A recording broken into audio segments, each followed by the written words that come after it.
beginning live stream. I'll let you know. PC recording underway. Backup is rolling.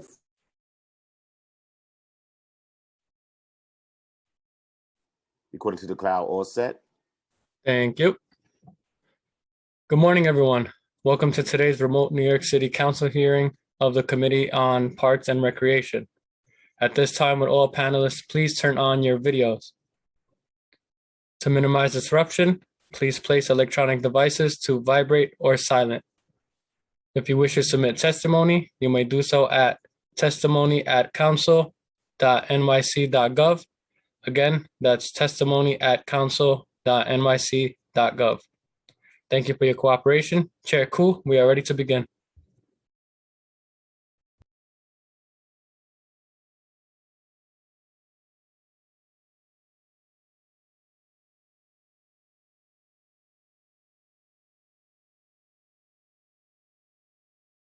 Joining our virtual hearing today before the Council's Committee on Parks and Recreation. I would like to acknowledge my fellow council members who are present. Council Member Bavali, John I, Moya, Council Member John, Council Member Wiley, Gennaro, Brooks Powers, Council Member Holden, and Council Member, I think this is it, yeah, and Council Member Cabrera. Okay.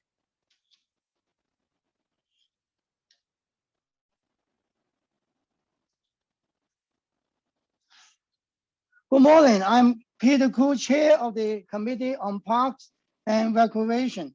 I would like to welcome my fellow council members, members of the administrations, and the public who have come to participate in today's hearing. Today, we will be examining the work of the Parks Department as it relates to maintaining a crucial element of our environment, trees. The benefits of well-maintained trees are obvious.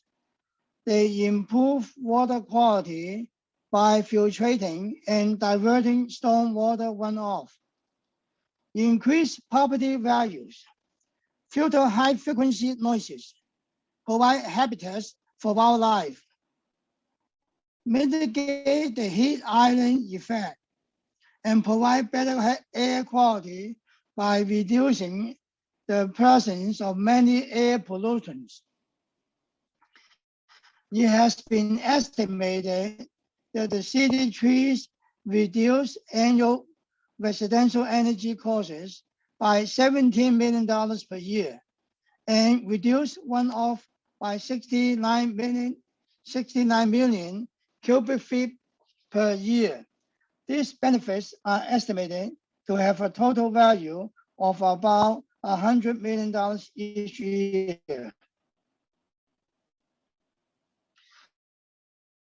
The process involved in maintaining has many facets, which the department will speak about in more detail when it presents its testimony.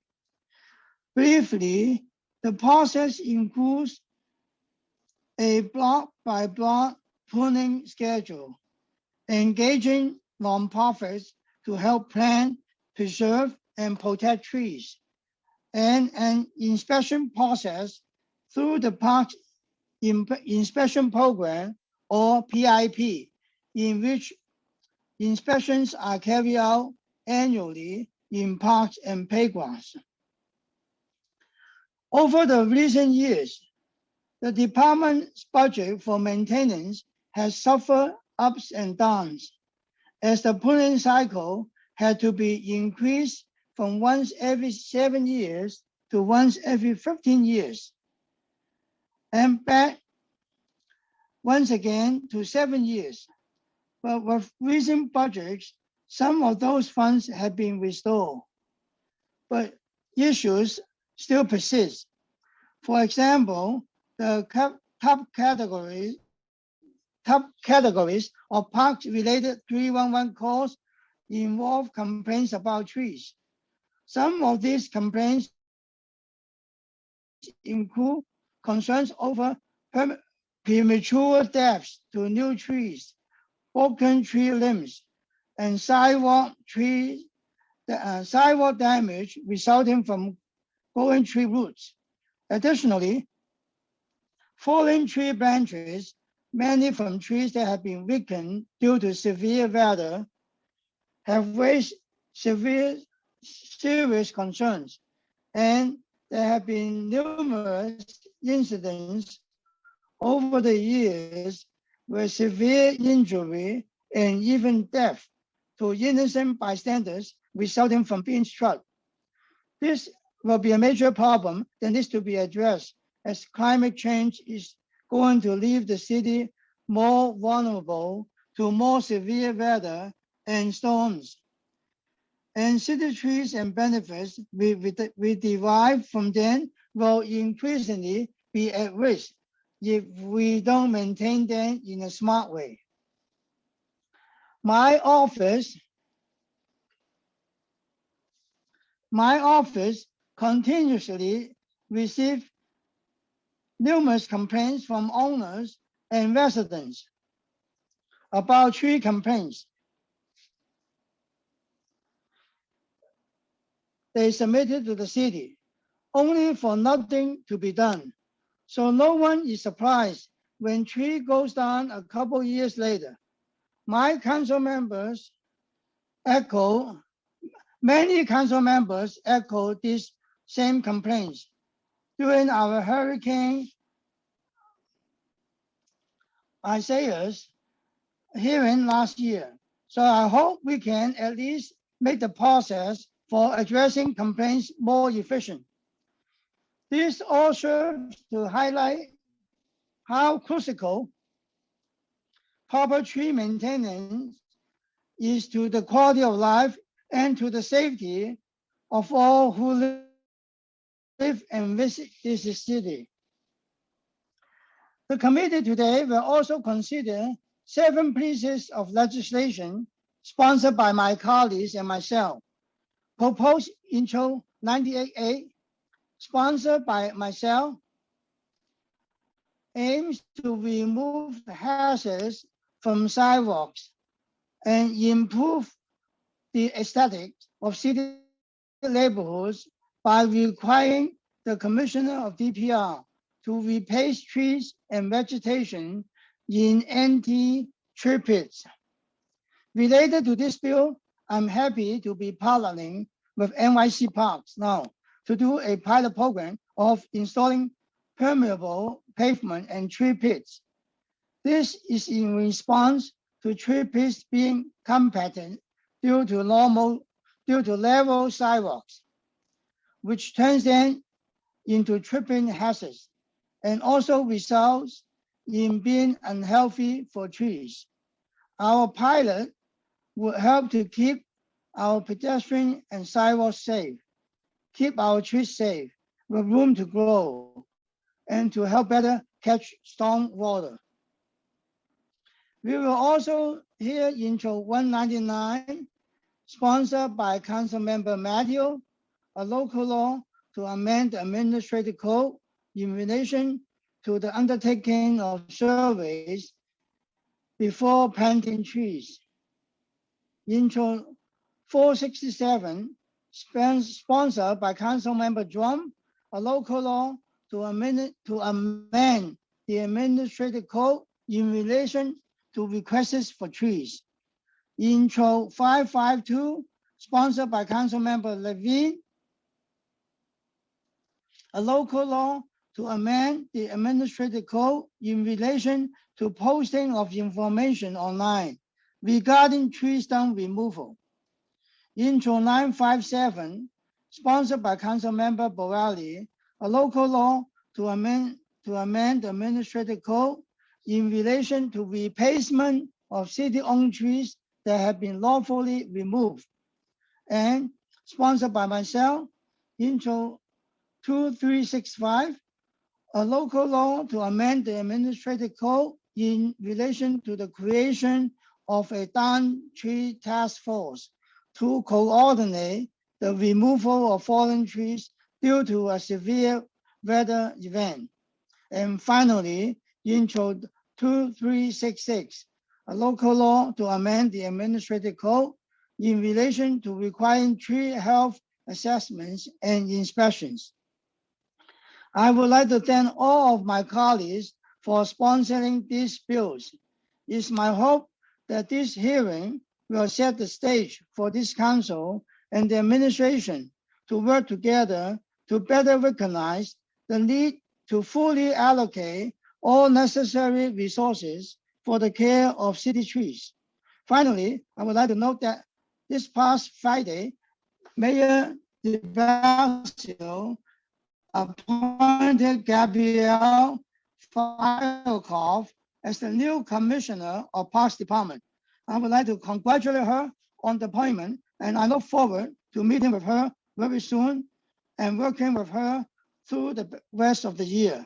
Thank you again and welcome.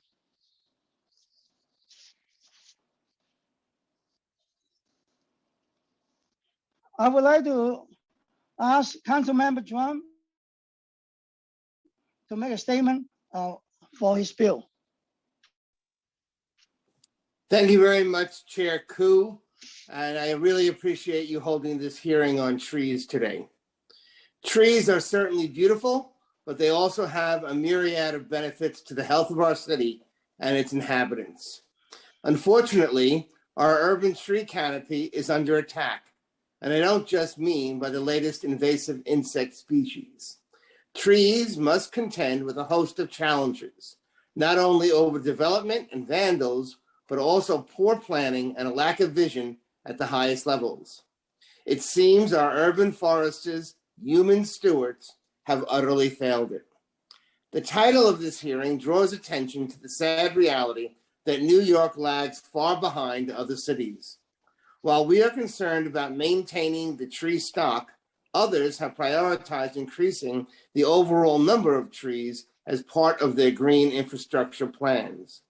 Washington, D.C.'s canopy has grown tremendously in recent years, and at 38% is well on its way to reaching its 40% goal by 2032.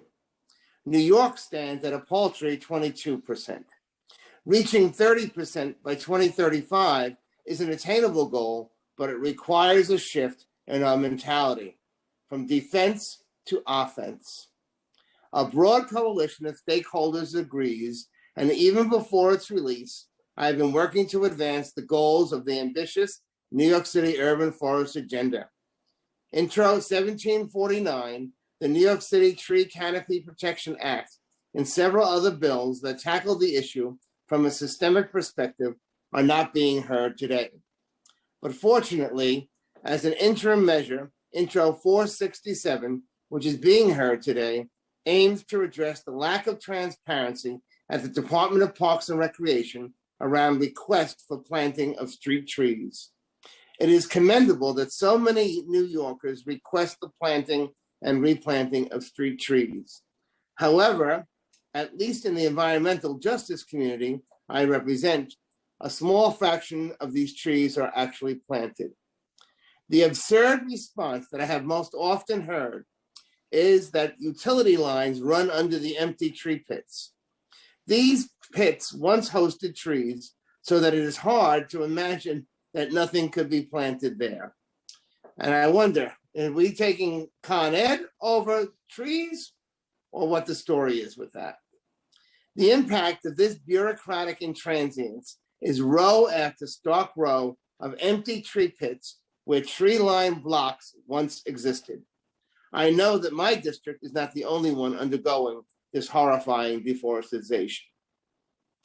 I am fortunate enough to have some fierce tree advocates in my district, some of whom are here today, people like Len Maniaci from the Jackson Heights Beautification Group and the Friends of Travis Park. And I thank them for their tireless efforts on behalf of one of our city's most valuable natural resources. Thank you for being here, and thank you, Chair Koo, for holding this important hearing.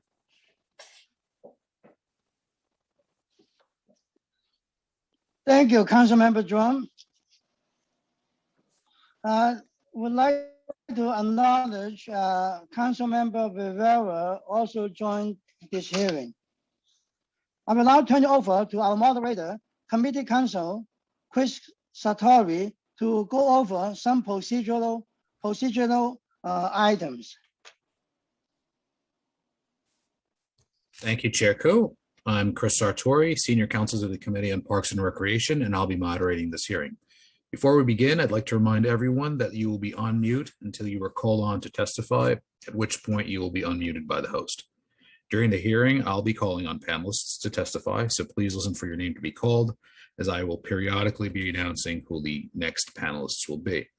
We'll first be hearing testimony from the administration, followed by testimony from members of the public who have registered to testify. During the hearing, if council members would like to ask a question of the administration or of a specific panelist, please use the Zoom raise hand function and I will call on you in order. We will be limiting council member questions to 5 minutes, including the time it takes to answer such questions. For members of the public, we'll be limiting speaking time to 3 minutes in order to accommodate all who have come here to testify. Once you are called on to speak, please begin by stating your name and the organization you represent, if any. We will now call on representatives of the Parks Department to testify.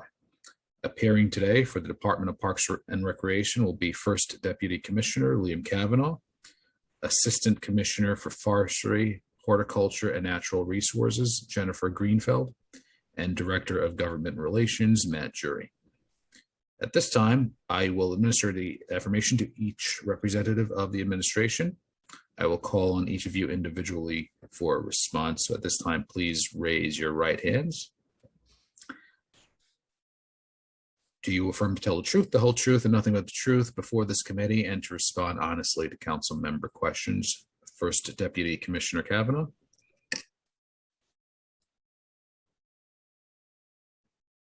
Yes. Yes, thank you. Assistant Commissioner Greenfeld. Yes, I do. And Director Drury. I do. Thank you. At this time, I will invite First Deputy Commissioner Kavanaugh to present his testimony. Thank you. Thank you. Good morning, Chair Koo, members of the Parks Committee, and other members of the City Council. I am Liam Kavanaugh, First Deputy Commissioner for New York City Parks. I'm pleased to be joined today by Jennifer Greenfeld, Assistant Commissioner for Forestry, Horticulture, and Natural Resources, as well as our Director of Governmental Relations, Matt Drury. I want to start by noting our appreciation for the Council's continued advocacy for city parks, and especially for the resources and support it has provided to our forestry efforts. New York City's tree canopy is an incredible natural resource that delivers environmental and economic benefits to New Yorkers. Nearly $260 million worth in combined annual and accumulated value, which has become all the more important in the face of global climate change. Our agency manages over 50% of the city's tree canopy, which represents the best possible opportunity to maximize the benefits of this vital resiliency infrastructure in hopes of staving off the worst impacts of climate change. Our city trees capture stormwater, help mitigate carbon emissions and pollution, increase property values, and provide invaluable shade to keep our neighborhoods cooler. We have invested significantly in planting for new trees along city streets, as well as throughout our parks and forests. Through the Cool Neighborhoods Initiative, we're focused on parts of the city that have been traditionally underserved and overlooked to ensure that trees are being planted in the neighborhoods that are the most vulnerable to heat impacts. In addition to planting new trees, protecting and caring for existing trees is critical to maintaining and expanding our urban tree canopy. This administration has provided consistently high levels of funding for routine street tree pruning and maintenance, and has significantly convinced the level of annual funding provided for block pruning in comparison to previous administrations.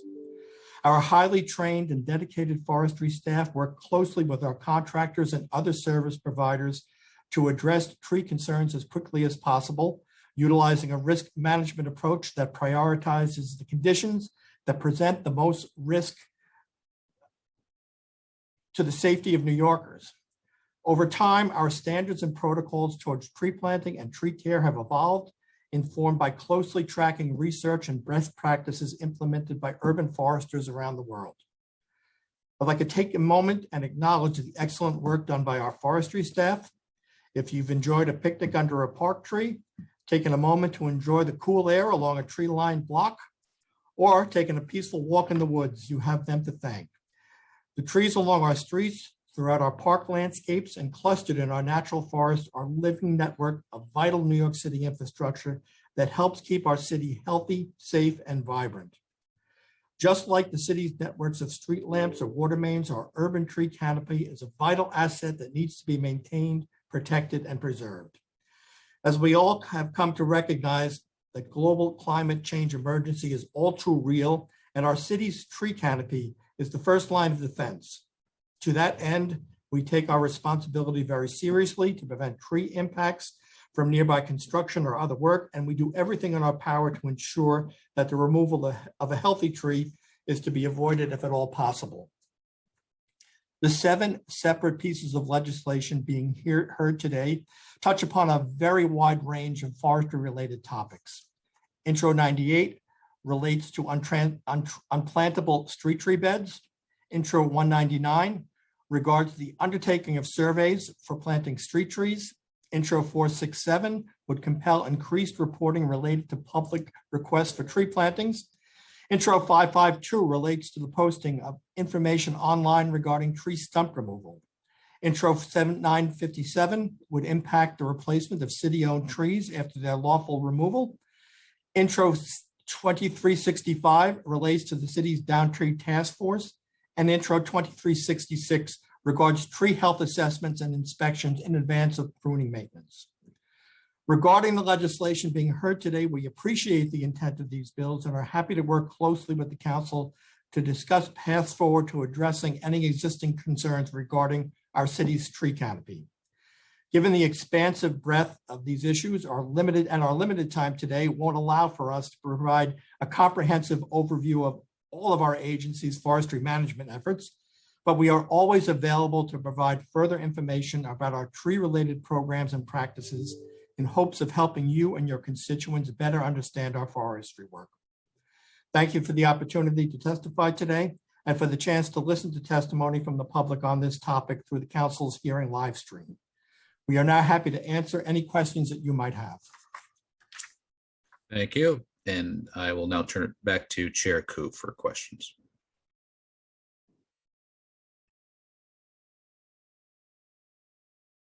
The member Levine, whether he,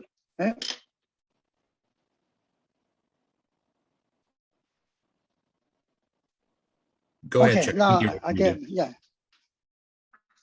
Okay, so we are also joined by Councilmember Levine and Brennan.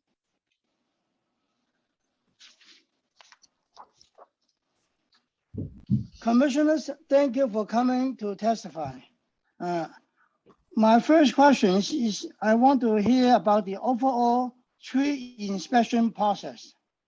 Are trees in parks routinely inspected as part of the park inspection program, PIP? Yes, Councilmember Koo, trees are one of the elements that are assessed by the inspectors during the park inspection program, semi-annual visits. In addition to that, our park supervisors who conduct monthly written evaluations of all of the parks they're responsible for look at the trees as well as part of that process. They refer any conditions that are of concern to them to the Borough Forestry Office for additional inspection, as is the case with the park inspection program inspections. So we do have a system for assessing trees. These are not inspections conducted by trained arborists. I just want to be clear about that, but they are evaluations of trees that do inform our decisions about tree maintenance within parks. Thank you. So how are 311 complaints regarding trees treated? If a tree was just pruned 2 years ago, does the complaint have to wait until the next pruning cycle to be addressed? In some cases, yes, council member. We prune approximately 70,000 street trees or more a year. And it is the sort of the basis of our maintenance approach to the urban forest. Trees, according to industry standards, should be pruned on a 5 to 7 year cycle. And thankfully, because of the funding that we've received during this administration, we've been able to attain that level of care, with the exception of FY21, when the pandemic eliminated much of our funding for maintenance and other activities that we typically perform. We will, if a tree poses a problem or if there's something potentially hazardous with the tree, of course, we'll inspect it. But if there is a request for routine pruning subsequent to the most recent pruning, we will wait until the next pruning cycle in order to address the tree. So is there currently a backlog of tree complaints that need to be addressed? And how are trees issues weighted in terms of what gets prioritized? Jasmine, we receive many service requests, as I referred to, from the public every year concerning tree conditions. In a typical year, it's between 70 and 80,000. And in a year in which we have large numbers of storms, it can easily exceed 100,000 and reach over 120,000 service requests. Normal service requests, they come to us through several means, primarily through 311, calling directly to 311, 311 online, the park's website, and the New York City tree map. All of those methods allow the public to create a service request asking anything about a tree. They all feed directly into our forestry management system, and they all create an individual record for every service request that we receive. We prioritize the service request inspections based on the condition that is described to us by the public. So any condition that appears as if it may indicate a tree in poor condition or a tree that presents a potential hazard, we prioritize inspecting those service requests, of course, and we apply a tree risk management approach to evaluating the conditions that are brought to our attention. Our inspectors are certified arborists. We have about 80 throughout the entire system who are certified arborists, and about 50 of those arborists are further certified as tree risk assessment qualified inspectors. It is a special credential developed by the International Society of Arboriculture that trains them to identify risk in trees based on the condition of the tree and the location of the tree. They apply that training and knowledge to those inspections. They assign what we call a risk rating to that inspection or to that tree. And our responses are based on the results of those risk inspections. The highest rated risk, obviously, is the work that we do first and do as quickly as possible. And we work down the scale, from the highest to lower risk categories. And that's really the basis of what our approach to managing the forest when it comes to public service requests.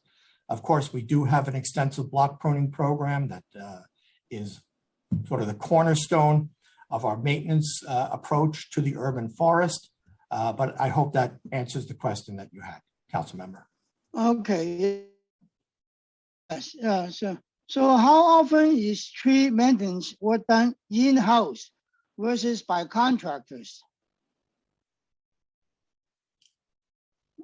The vast majority of the tree work that's done on an annual basis is done by contracts, primarily through the block pruning program and through our stump removal contracts.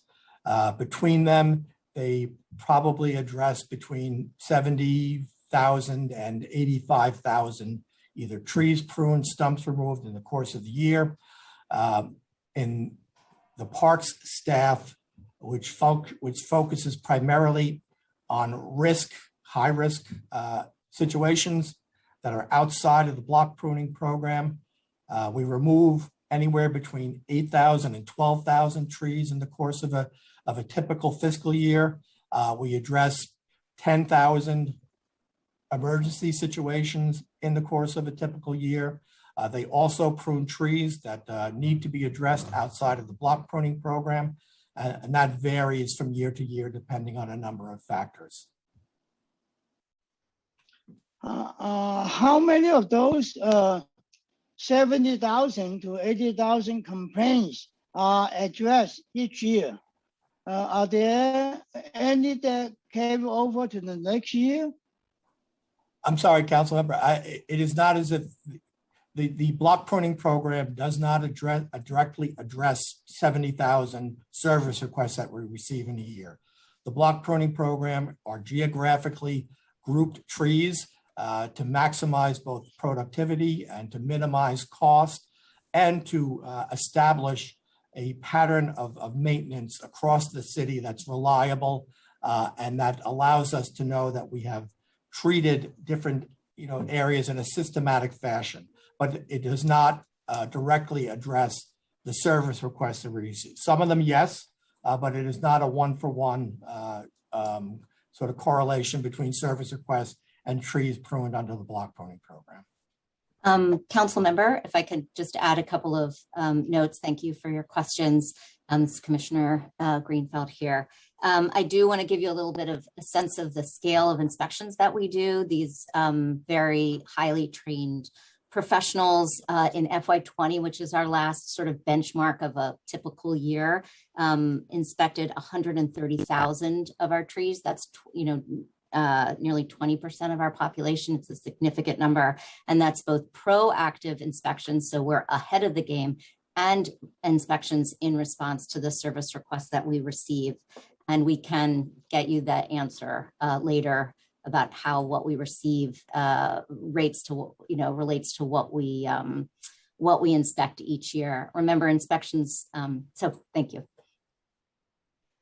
Okay, so what exactly happens when pruning cycles are extended beyond the recommended 7 years? How does parks catch up? Well, it's only happened once in the last 15 years, and that was last year during COVID. So we've been really fortunate, particularly in this administration, to have maintained our very, industry standard 7-year pruning cycle. So what we did was we essentially, last year with a small number, we were able to finish off what we couldn't finish in FY20.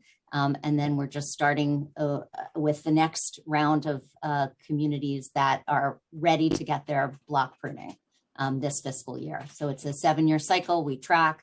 Each community board gets a portion of their trees pruned every year, and we just went right back on track in FY22.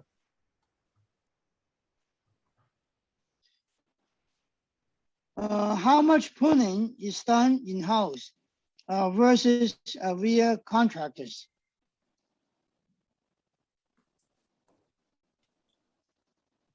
Councilmember, it varies from year to year, but we have two approaches to pruning in-house. Our horticulture staff prunes approximately 10,000 young street trees every year. We think it's an important foundational maintenance tactic that helps the tree get established properly. And we think will avoid problems in the future when they grow. And our climbers and pruners, these are our tree workers. Again, it varies from year to year, but they can prune anywhere from 4,000 to 6,000 trees in the course of a year. I want to go back to the last question I asked you, Commissioner Kavanagh. What requirements and qualifications apply to tree maintenance contractors? For example, are they required to be certified arborists? They are required to have certified arborists supervising their work. That is one of the requirements, and they are required to adhere to national standards when it comes to tree pruning. These are standards established throughout the industry. And about how many contractors does DPR work of the tree maintenance work?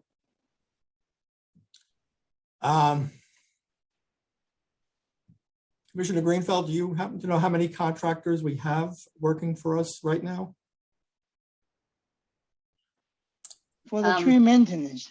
For Right, tree for maintenance? tree maintenance, not offhand, I would imagine it's about 5 to 10 different ones. But we have about a dozen total. Okay. Thank you. So I also want to say that we are also joined by Council Member Van Bramer and Council Member Diaz. So Commissioners, my next question is, what exactly happens? No, this question I asked already. Has your department looked into planting of saltwater resistant trees that would survive flooding from a hurricane or other severe weather events? I can take that. Yes, indeed. In fact, we had a one forester very much do a research on the best sort of climate adapted coastal species. We have a new flood map that all of our surveyors use when they go out. So they know, even if there isn't flooding at the time, they know the vulnerability of that area and they select the species appropriately. What other sustainable practices does the administration support to better protect the trees, to better protect the city tree stock, as more severe storms are likely in the future due to climate change? I would suggest two things. I'm sure the commissioner might have another one. First of all, we want to give our newest trees the best possible chance of survival. So we make large tree beds. We select a species that's very well adapted to that site and anticipating, as we said, future climate change. The other hallmark of any resilient program anywhere, whether or not, is diversity. And we really pride ourselves on diversifying the species of the urban forest. We have full control over the trees that we buy for our tree planting contracts, with long-term contracts with nurseries who grow the trees that are best for us and really help provide a diversity of species you won't find in most other urban forests. In addition, sorry, to our new tree planting, it's also our maintenance. Our proactive maintenance is a major factor in improving and continuing the resiliency of our urban forest. Thank you.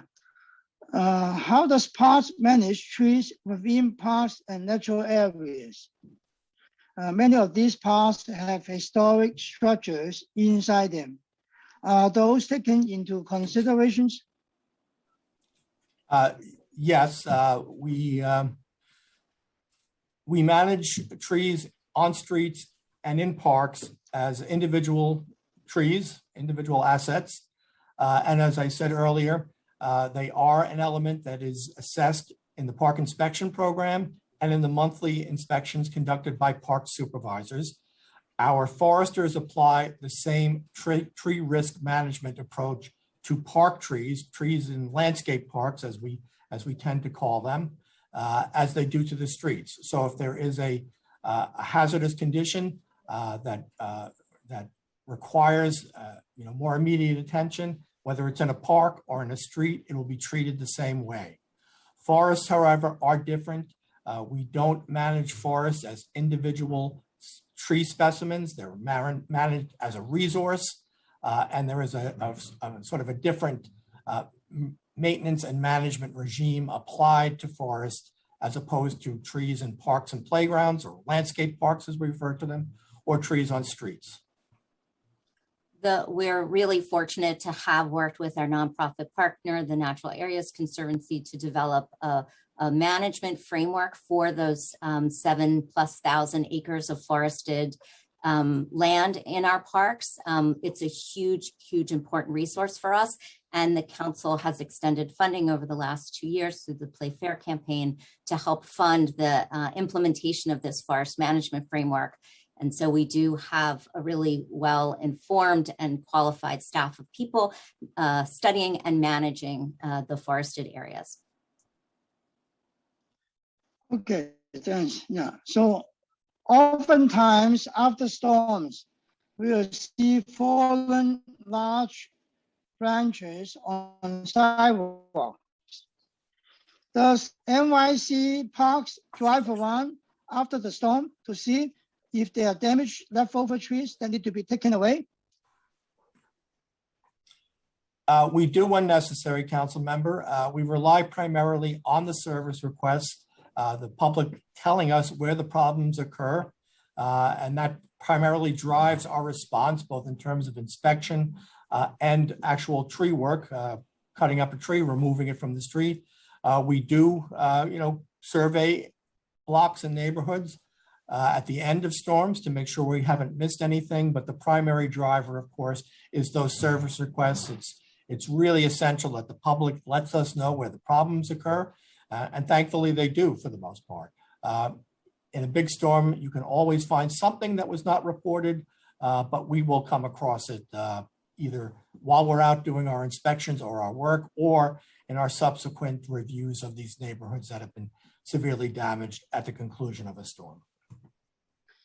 So does sanitation notify you of some trees, branches on the sidewalks, or they ask you to for your assistance to remove them? Well, it's sort of the opposite. Yes, if there is a tree that has a tree emergency that has not been addressed, that has not been cut up by the Parks Department or other members of the Down Tree Task Force, including sanitation, they can refer to us so that it is cut up. But sanitation does a great job in helping us remove tree debris from the streets during major storms. They're a member of the Down Tree Task Force. They mobilize their staff and equipment to help us remove debris from the streets as quickly as possible. Thank you. What is the process for addressing an empty tree pit? If a tree pit is deemed to no longer suitable for a tree, does parks allow other items to be planted there? We encourage people to do creative things with their tree beds that keep them attractive, discourage people from misusing them, and add to the color and life of a neighborhood. So yes, we do encourage people to do that. Ideally, we would like to replant any empty tree beds, but that also always becomes a question of funding to address the variety of goals that we've established for replanting throughout the city.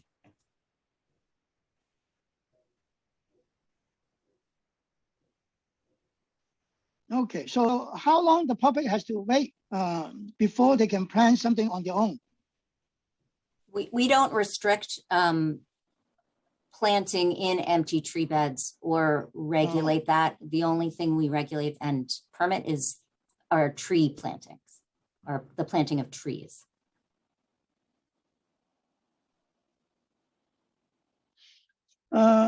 Okay, so thank you. Yeah, aside from the spotted lanternfly, are there other new invasive species affecting the New York City trees that we need to be aware of?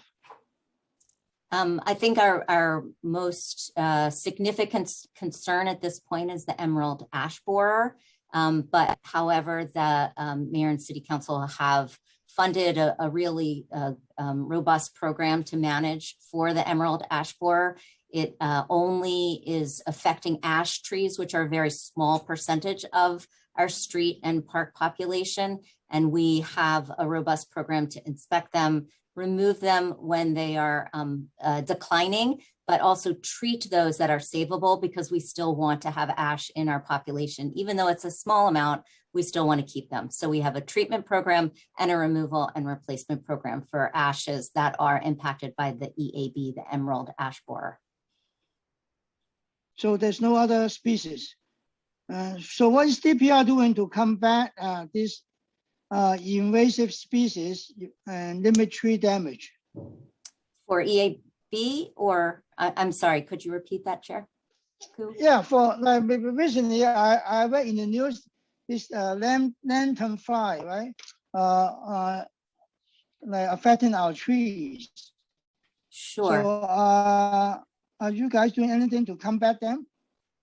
Well, just to clarify, the spotted lanternfly really, it happens to be a great nuisance, but it's not a threat to our trees, to the urban forest in New York City.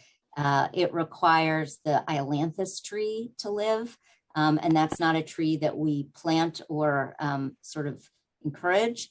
It's really a threat to agricultural products. So it's certainly something the New York State is concerned about and looking at how to manage so it doesn't impact the state economically. But from a tree health or a hazard or public safety perspective, it's not a major concern. So we aren't embarking on any particular control approach. There aren't really proven affordable treatments. It's not targeting a specific species like the ash. It shouldn't cause any, again, like tree failures or public safety issues. So that's been our approach. Our work is guided by public safety and urban forest health. Okay, thanks. Can you say a little more about the legislation being heard today? I didn't hear too much about that.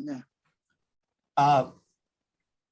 The legislation in general or a particular piece of legislation, council member? Yeah, in general and in particular, which one you oppose, which one you want to you're supporting? Well, there are things I think that are valuable in almost all of the legislation.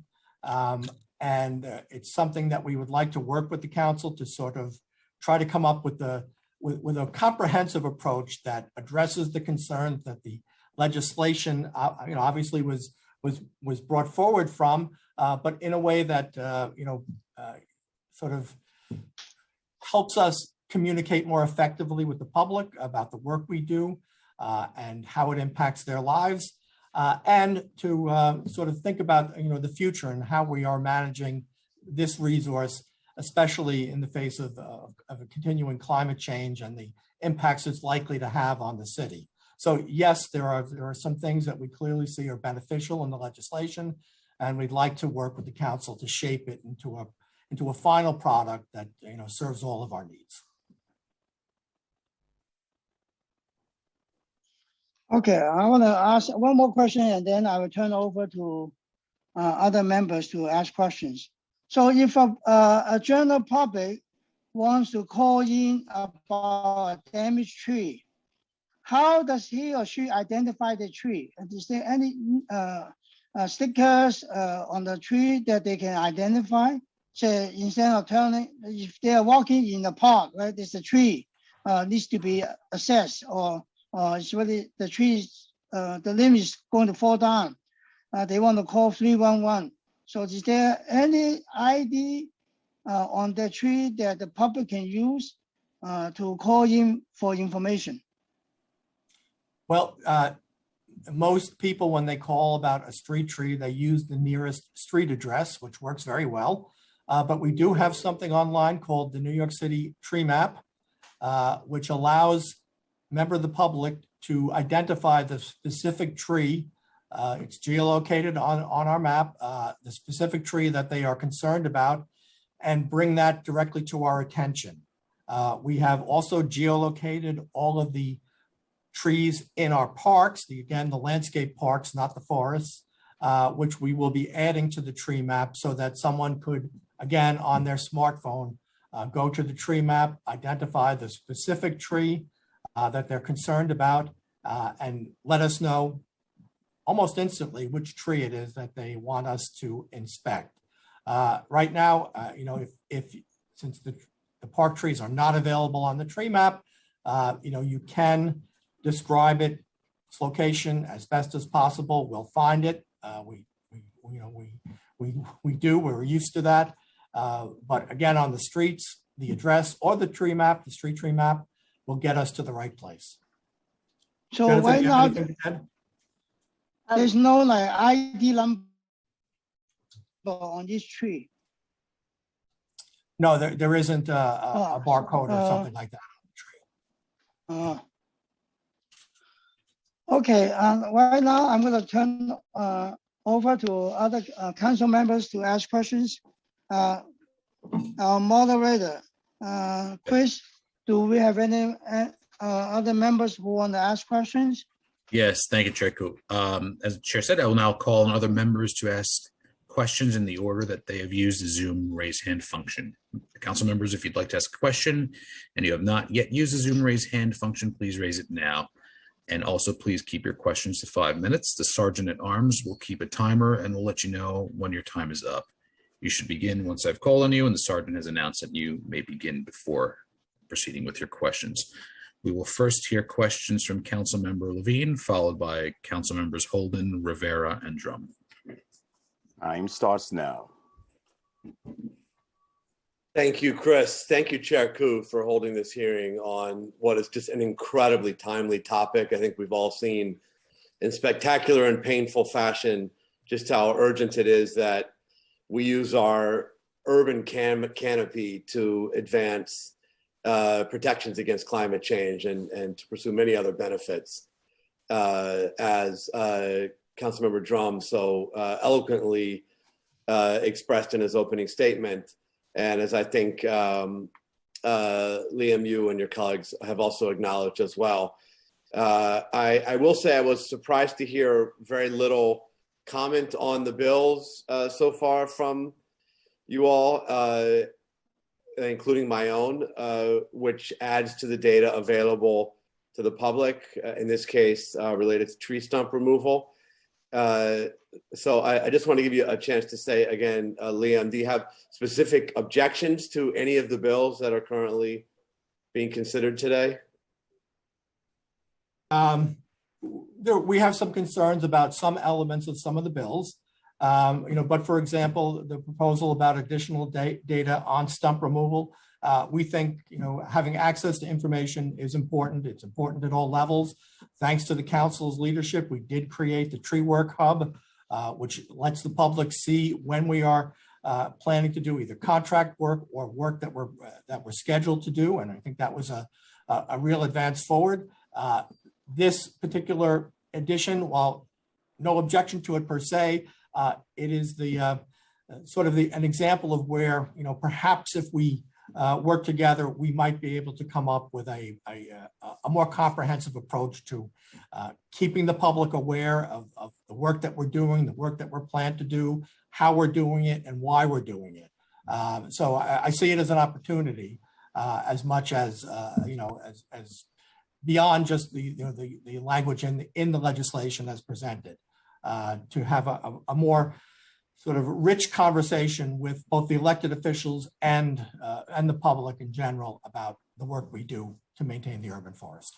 Well, we have a really good package of bills today. I'm excited about all of them. I'm particularly interested in Councilmember Drum's bill. I know he's going to ask questions. I'll let him follow up, but we want to make these happen. On the tree stumps, how big is the backlog now?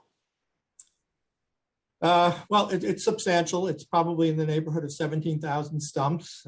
We have removed over 48,000 stumps since our last street tree census in 2016, but we remove between 8,000 and 12,000 trees on an annual basis. So it's a difficult problem to get ahead of, let me put it that way. The other problem, well, it's not necessarily a problem, is that it's a good thing. Stumps have a way of disappearing at times, and we don't ask questions in those situations. But we do have a backlog of about between 17 and 18,000, I would say right now. We plan over the course of the winter, when time allows, is to do a more in-depth review of our backlog to make sure that it's as accurate as possible. But that seems to be a pretty solid number based on the work we've done over the years and the stumps that we've generated over the years. Right, and I want to remind folks that tree stump removal, first off, it's an aesthetic issue, it can be a safety issue, but from my perspective, it's most important because I want an actual living tree in that tree pit, and you got to get the stump out before you can plant a tree. So there's a lot of reasons why it has to be done. So if I were to call in a tree stump today, what could I expect to be the wait time for it to be removed? Well, if it came in today, chances are we've already been working on our contracts for this year. It probably would not make it in there because we're not going to be able to remove all of the 17,000 stumps that are in our backlog right now. So chances are you might wait 2 years at least, maybe even a little bit more. Right. I mean, that's obviously an unacceptably long wait. Is this a resource question? Can I just add one thing to clarify that a stump will never keep us from planting a tree? It's not a barrier. When we're ready to plant a tree, it doesn't matter whether there's a stump there or not, we take care of the stump. Well, but you have to, don't you have to remove the stump to plant the tree? Oh, yeah. Yes, Right. but a stump sitting there doesn't mean we won't plant the tree. It's all part of the tree planting process. We'll always remove a stump when we plant a tree. It doesn't keep us from planting a tree. So can I short circuit it? I can just request a new tree and you'll take the stump right out? Oh, yeah, request a new tree. So then I can beat the 2-year wait time? No, you Yeah, will the- not be. You will not beat the 2-year wait time, unfortunately. Okay, well, you're not helping me. Council member, we would like nothing more to replace every tree that's removed where it's feasible. Not every spot is feasible for a new tree, unfortunately. We would like that very much, but it's a question of scale. We remove between 8,000 and 12,000 trees on an annual basis. Even at the lower end, if it was 8,000 trees that we could replace on an annual basis at current costs, that's in the neighborhood of $30 million a year in planting costs, which would also remove the stump because we can remove stumps through the tree planting process. We do it all the time, but the stump removal contracts that are usually the focus of our discussions, they are expense contracts that are targeted solely to remove stumps, to eliminate the trip hazard and the unsightly conditions that they create on streets and sidewalks. But look, a stump is doing nothing to clean the air, to provide shade, to cool the urban heat island, to absorb greenhouse gases. So I see this as part of the broader imperative of expanding our urban forest. And as I said earlier, I believe that this cause is more urgent than ever after what we experienced over the summer. And I know my time is up, but so did you say that the resources needed to catch up on the backlog and to remove stumps in a timely manner is about $30 million a year? That's for tree planting, not stump removal. So which is a stump is much less expensive than the tree. But if you want the tree planted, we'll request the tree, and that's the funding that the commissioner was referencing. But to the extent this is a resource question, how much do you need to fix this? Councilmember, I wouldn't want to throw out a number during a conversation like this. I'd be happy to go into it in more detail and to really look at all of the elements that would go into a comprehensive approach to answering your question. Okay. I'm going to pause there. Thank you both. I want to hear from my colleagues. Thank you so much, Chair Koo. Back to you. Thank you. Chris, I want to ask a question before the other members. So, commissioners, is it common to lose and remove 8,000 to 12,000 trees every year? Yes, that is our experience. Yeah. Yes. Every year you remove 8,000 to 12,000 trees. Wow. Yes. Okay. Thank you. So Thank you. next council member, please. Yeah. Thank you, Chair Koo. The next council member questions is Council Member Holden, who's followed by Council Members Rivera, Drum, and Brooks Powers. Time starts now. Thank you, Chair. This is a very, very important hearing on trees.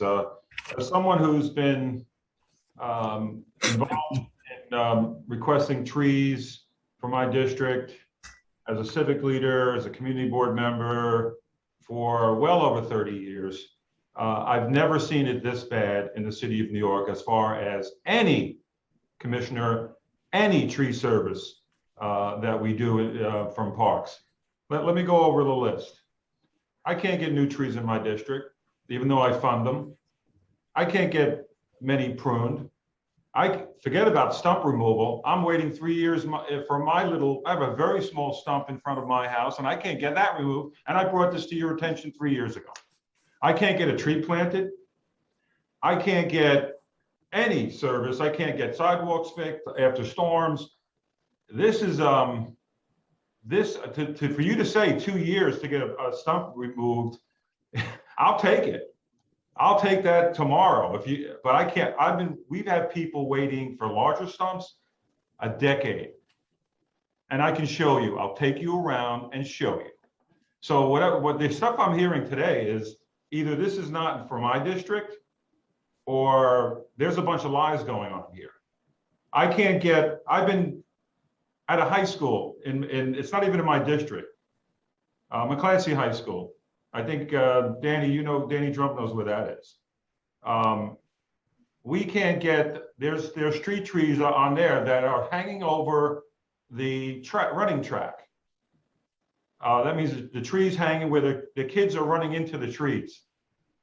Now, during the summer, this was June, July, we notified Parks because the president is a constituent, the president of the schools in my district. I can't get answers. I just had tried to get the answers from Queens Parks today.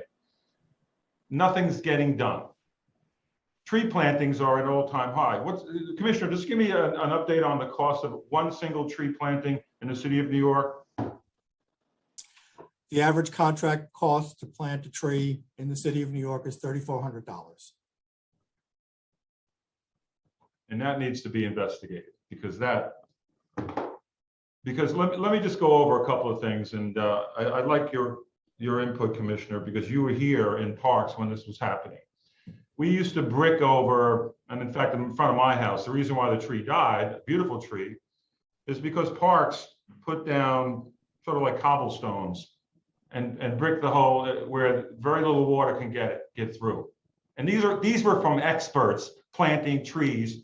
And for $3,400, I know that you've changed it a bit, but how many thousands of trees were compromised, the health, because Parks did not do their homework and planted and put bricks all around where there should have been dirt or chips or something that could absorb water. And that's throughout the city of New York. We still have them. So there's so much catch up to do here because Parks for decades have planted trees the wrong way. And you can see them, they're not growing, they're not flourishing. They look like, some of them look like, they're just sticks sticking up and they're really very few leaves. They're in horrible, horrible condition. And I got them throughout my district. In fact, I'm gonna have my staff document this because this is an absolute joke. What I'm hearing today is an absolute joke on how we're taking care of street trees in the city of New York. You can go throughout my district and you can see them. They're unsightly, they're unhealthy, and Parks, to say that Parks is pruning on a regular basis, to me, that, again, I like, prove the numbers in my district. Because I can look at other districts, but I'm not getting trees planted. I'm not getting stumps removed. So we need a comprehensive accounting as to where this money, and for $3,400, are we getting the bang for our buck? I know we're making the tree beds larger, and it took us decades to figure that one out. But Commissioner Cavanaugh, you were here when we were doing this. You were here when we were planting and bricking it in. Whose bright idea was that? I'm not an arborist, but I could figure out that if you don't allow a lot of water for that tree, the tree roots are going to travel where the water is. So if you're watering your garden 15 feet away and you're not watering the tree roots are going to go onto your sidewalk, pick up your sidewalk and go toward your garden. Time expired. So what we need is a real, not just talk. We need bang for the buck. If you need additional money, budget time, let us know.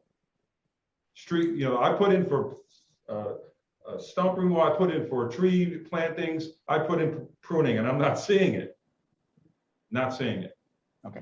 Councilmember, you raised a lot of important issues, and I know I won't be able to answer all of them in this forum. However, I am more than willing to come out, meet with you and your staff, have you show me the conditions that are causing, your concerns and frustration, and give us an opportunity to perhaps explain a little bit more about what we do and how we approach it. The problem you cite, the Belgian blocks and tree beds, that was a standard that the Parks Department used for decades. It was changed over 10 years ago to eliminate that as we redid our tree planting specifications. We don't do that anymore. As you noted, we do enlarge the tree beds substantially to give the trees a better chance of surviving, which is in a difficult environment. I do think that our program is sound and it does deliver, but clearly you're not seeing it, and I would relish the opportunity to explain it to you All right, more detailed, specifically as applies to your district. All right, we can do this offline, but Assistant Commissioner Greenfeld, I just want to, what you mentioned about, to Chair Ku's question about the property in front of their house, the homeowner's house, they could plant any tree they want? Did you say? No, I said they can plant any vegetation. We don't restrict or permit people planting things in tree beds, just the tree. Sorry if that was confusing. Okay, because that's why I was concerned, because now I'm telling people they can't plant the tree. You are correct. Okay, I just want. You need a permit. You can plant flowers, you can plant a bush or whatever, but you can't plant a tree in front of your house. That's not your land. Well, you can get a permit to plant a tree, and our permits are free. You can get a permit, but you just can't put any tree you want there. What you said originally, it looked like that, and that was concerning, because apologies. Sorry, that was confusing. I was telling people the opposite. That you can't plant a tree, yourself unless you do get a permit, because there's gas lines, water lines, everything else underneath there, and that would be very, very dangerous. Okay, thank you, Chair. Thank you, Councilmember. Thank you, Councilmember. Next up is Councilmember Rivera, followed by Councilmember Drum, and followed by Councilmember Brooks Powers. Time starts now. Good morning, everyone. Thank you for being here. Really appreciate your time. I know you addressed some of what I'm going to ask you, but if you don't mind just going over a little bit of two things related to the bills that are being heard today. One, for Councilmember Ku's bill, Intro 2365. In recent storms this year, particularly Hurricane Ida, how did city agencies collaborate to address the downed trees? And I guess what I'm really asking is, can you speak to the greatest challenges in terms of interagency coordination? And what lessons were learned that would be implemented in the down tree task force that this bill proposes? Hurricane Ida, the devastation that it brought to the city was significant. Fortunately, it was not a major tree incident. We did have tree damage. The down tree task force was activated. But fortunately, we did not have to deploy it to its full extent to address the damage that occurred as a result of Tropical Storm or Hurricane Ida. But in general, what we've learned from recent deployments of the down tree task force is that one of the most important improvements that we can make is to integrate all of the agency data systems in a way that allows them to function as one unified system. Unfortunately, many agencies, they have developed their own internal programs and systems to manage information. They don't align easily, and they do create some barriers to productivity, I would say, during major storm events. Fortunately, after Tropical Storm Isaias, the city did make a commitment to developing what we refer to as the Down Tree Task Force portal that would integrate the information processes of multiple agencies into one, what we hope will be a seamless system that will allow us to communicate, respond, and to report in a uniformed way all of the work that goes into responding to a tree incident, a major tree incident. Okay, well, thank you for that. As my council members mentioned, we really do just want to be helpful. I guess my last question, while I have some time, speaking of unification, Councilmember Drum, he has a great bill that would require the Parks Department to issue a report with recommendations regarding increasing the number of trees planted in response to requests for street trees. And I would like to know, how would this report consider equity in distribution of parks resources across the 5 boroughs? And thank you so much for your time and answering my questions. It's a great question, council member. And the ironic thing is that based on the history of requests, if we only planted based on request, we would sort of, we are at risk of perpetuating the current sort of unevenness of the tree canopy across the city. So in fact, we do identify areas where trees are needed regardless of whether requests come in or not, and plant those also while we're responding to requests. So we want to plant where people want trees. We know they want them, they take care of them, but we also know not everybody thinks about requesting a tree. It's not their number one concern in their daily lives, and we are looking at the entire city. So Mayor de Blasio allocated funding for the Cool Neighborhoods program, which specifically looks at areas with very high heat vulnerability, and we plant based on those priorities, not just on requests, although we recognize requests are also important. So we do both at the same time.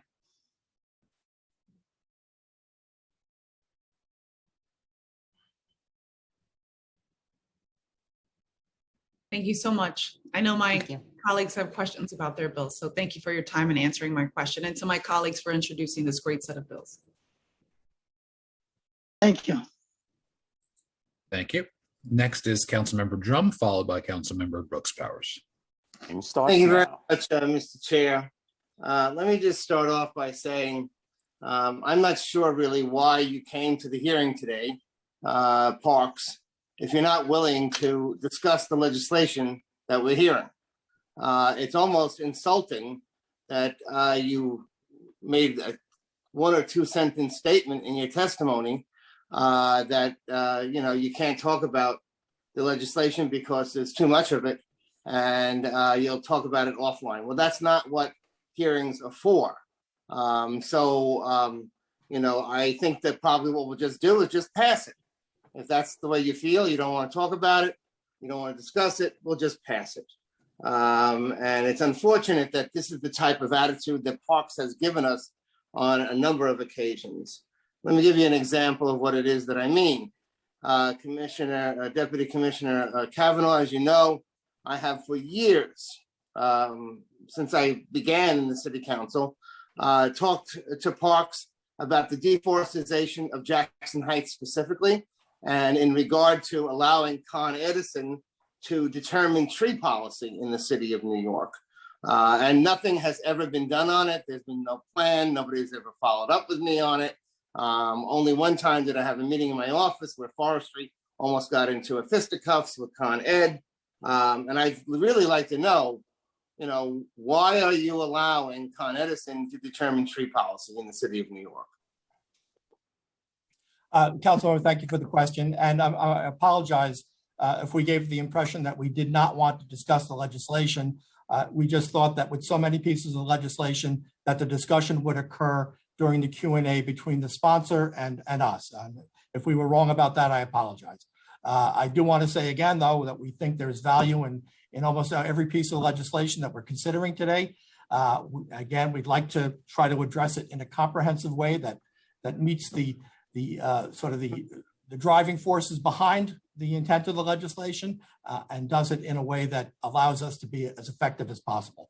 But with regard to Con Ed, Con Ed does not determine tree policy in the city of New York. They operate on streets under permission from the city of New York and the Parks Department, and they do not determine policy for trees or tree. But they determine where you place trees or replace trees.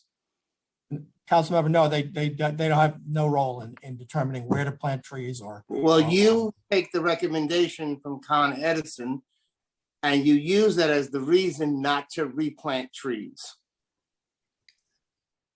I Councilmember, have a whole list of trees in my district that we have sent you that we have requested to have replaced in pits in Jackson Heights. And the response has been that because Con Edison or lines, electric lines underneath it will not support it, that you cannot replant trees. I've even asked for just a bush.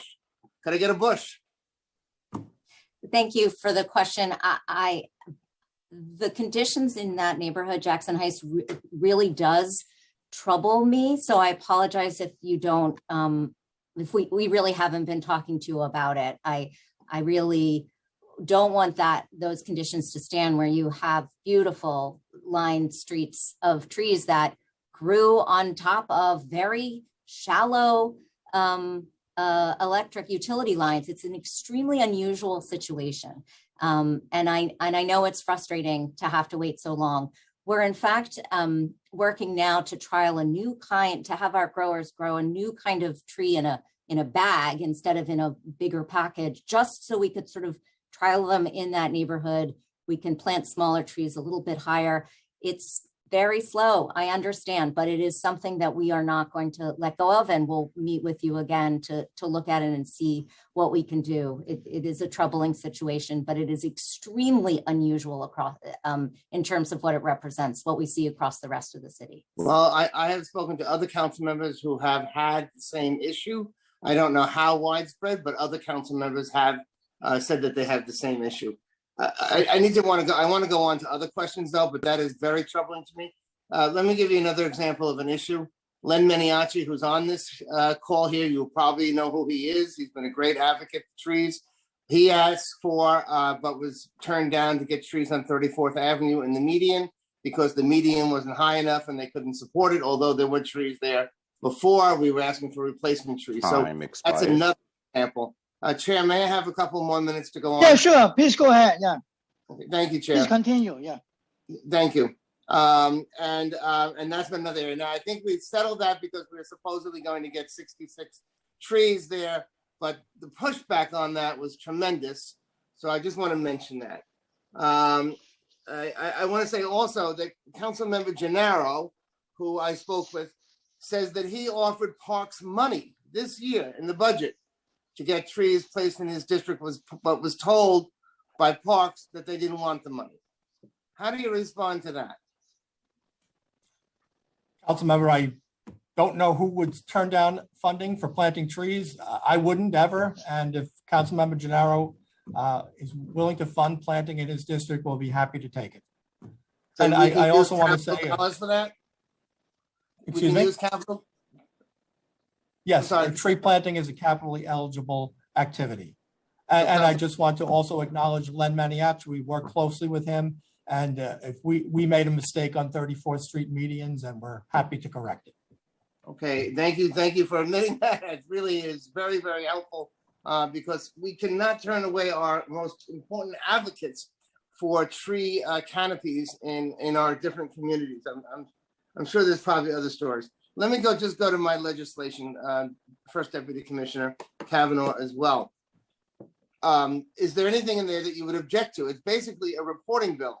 Now, I did hear Assistant Commissioner Greenfield say that you don't always want to just plant trees in neighborhoods where the reports are coming in, and I agree with that. I do agree with that. But knowing where the trees are needed, providing that report to the public, and particularly to the City Council, is very important to us. And also determining the reasons why trees cannot be planted in certain locations, getting a real reason is important to the council also, so that we can determine moving forward what type of a budget you would need to replace these trees or to come up with an overall plan. So can you address my legislation specifically and ask me and just tell me what type of an objection would you have to this reporting legislation? Councilmember, don't have an objection per se to the reporting mechanism. I think, as I said earlier, I think more information is always better. And it's important to inform both the elected officials and the public about what we're doing and why we're doing it and why we can't do something. And there are cases where we can't plant a tree, it will not survive. And I think having that information available is important.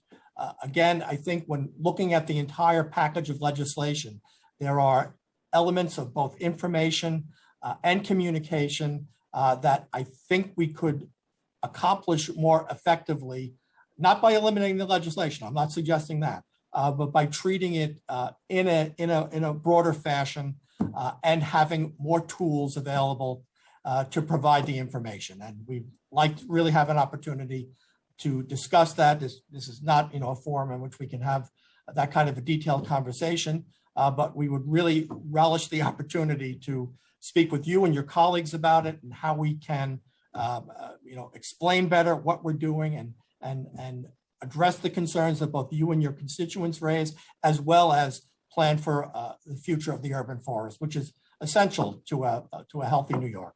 Okay, thank you, Commissioner. And I did hear Councilmember Rivera raise a concern, which I think is legitimate about communities not always calling in the needs in certain communities and the need to address I think as the assistant commissioner said, the hot zones or the heat zones that may need it as well, and that could be put into the bill. But finally, let me just ask a little bit about the urban forest agenda. Is that something that you support? Are you aware of it? And are you moving in that direction? I know that I think you're on the coalition or the task force that worked on that, but how active have you been, and how aligned with that agenda are our priorities in the city? Yes, we are aware. We were actively involved in the urban forest agenda. We think it's a really important step forward for the city of New York. It holds the promise of moving us, the entire city, to a more sustainable, resilient future that addresses issues of environmental justice as well as the looming threats of climate change. And it's important that it's driven by both the nonprofit sector and individuals. It's not just government that is behind this, and that is the impetus for what we think is a really important initiative. And Commissioner Cavanaugh, I think part of that is the idea that in the legislation also that I've introduced into the council, which is regulation regarding the cutting down of trees on private property. Is that something that the Department of Parks has looked at as well, regulating the cutting down of trees on private property? Council member, to my knowledge, there are very limited circumstances. There are special zoning districts where the city has any jurisdiction over trees on private property. It is something that should be discussed, I believe, but it's a charged subject in many ways. But when you look at canopy cover, you're looking at the entire city, not just the trees that the Parks Department is responsible for or other public agencies. It's all trees, whether they're on private property or public property. Well, thanks, Commissioner Cavanaugh. And I don't know that I'll be in office long enough for that discussion to happen, but certainly I think it's one that we should have and one that I support, which is the regulation of the cutting down of trees on private property. Thank you very much. And I thank the chair again for allowing me to go over time. Thank you.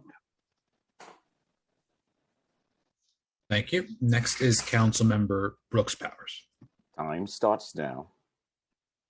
Hi, and good morning, everyone. I will be less than 5 minutes because I am now running over for an event. I have a couple of questions, Commissioner, that I'll just run through real quick and hope that you'll be able to answer before I have to jump off of this call.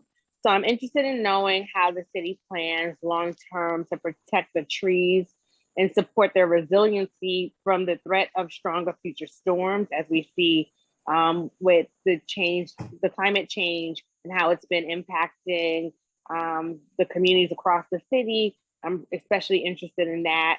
Also, what is the average response time for the city to address tree damage or other issues, and what is being done to make the responses more efficient. And I'll just add on to that.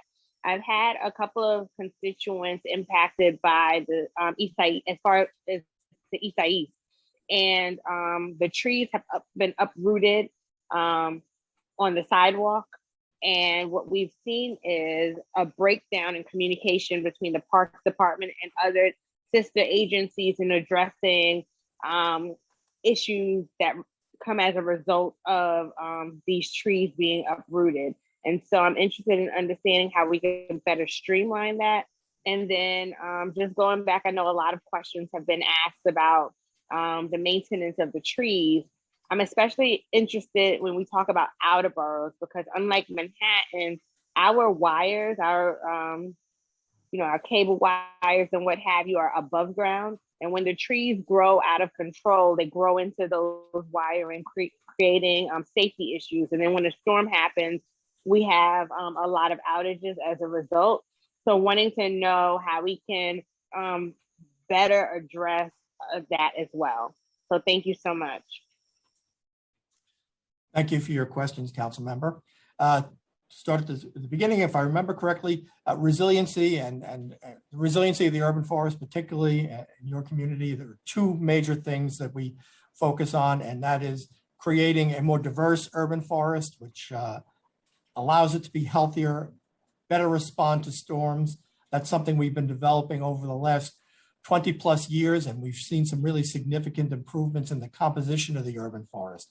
But the real cornerstone, as I said earlier, is our block pruning program. We prune between 70 and 80,000 years on a systematic basis, a percentage in each community board every single year.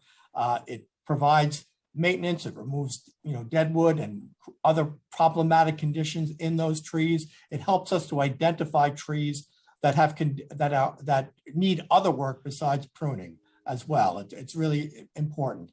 And we had a study that was done by students at Columbia University who looked at our block pruning program and looked at the effect it has in subsequent years, and they found a noticeable reduction in emergencies in areas that were block pruned.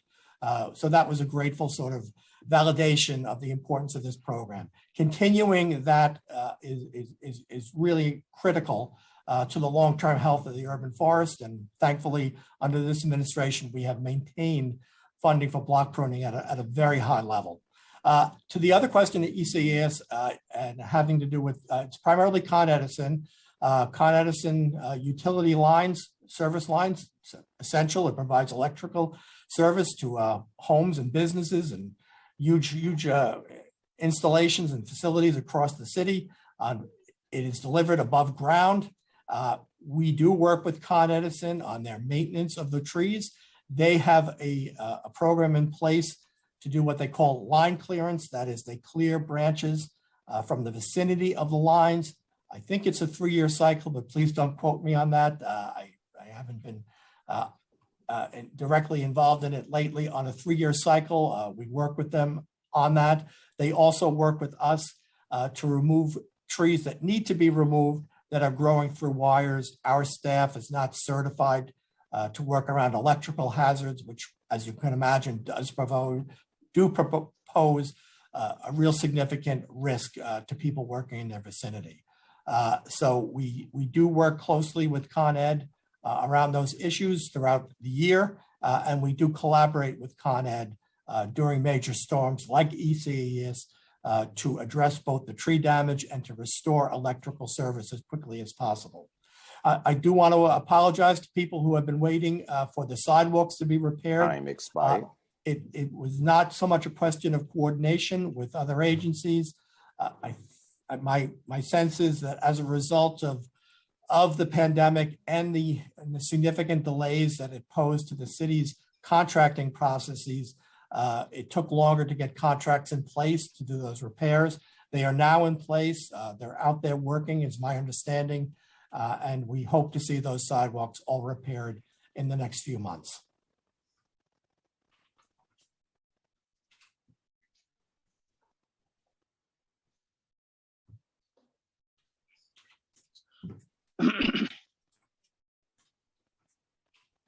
Okay, thank you. Thank you, council member. At this time, there are no other members with questions. If you have questions, please use the Zoom raise hand function.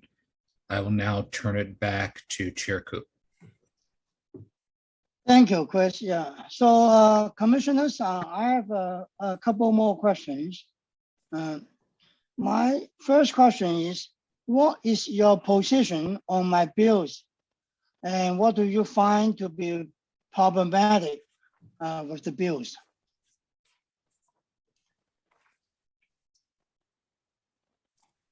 Councilmember, you're referring to intro 9898? 98A and 2365 and 2366.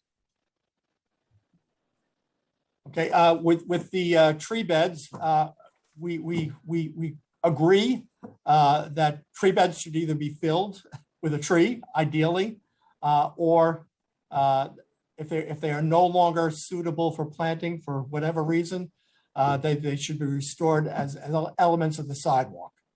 We agree with that. The concern, of course, is the cost of doing so. As I said earlier, we remove between 8,000 and 12,000 trees a year. Replacing those trees, if we replaced all of them, it would require a budget allocation, a capital budget allocation of about $30 million just to do that on an annual basis, which we don't have in our budget right now. So while we completely understand the intent and we agree with the premise of replacing trees as quickly as possible, it does become a budget issue.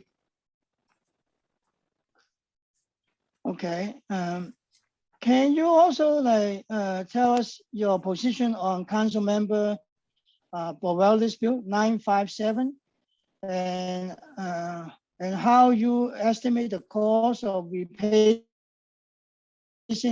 lawfully removed tree?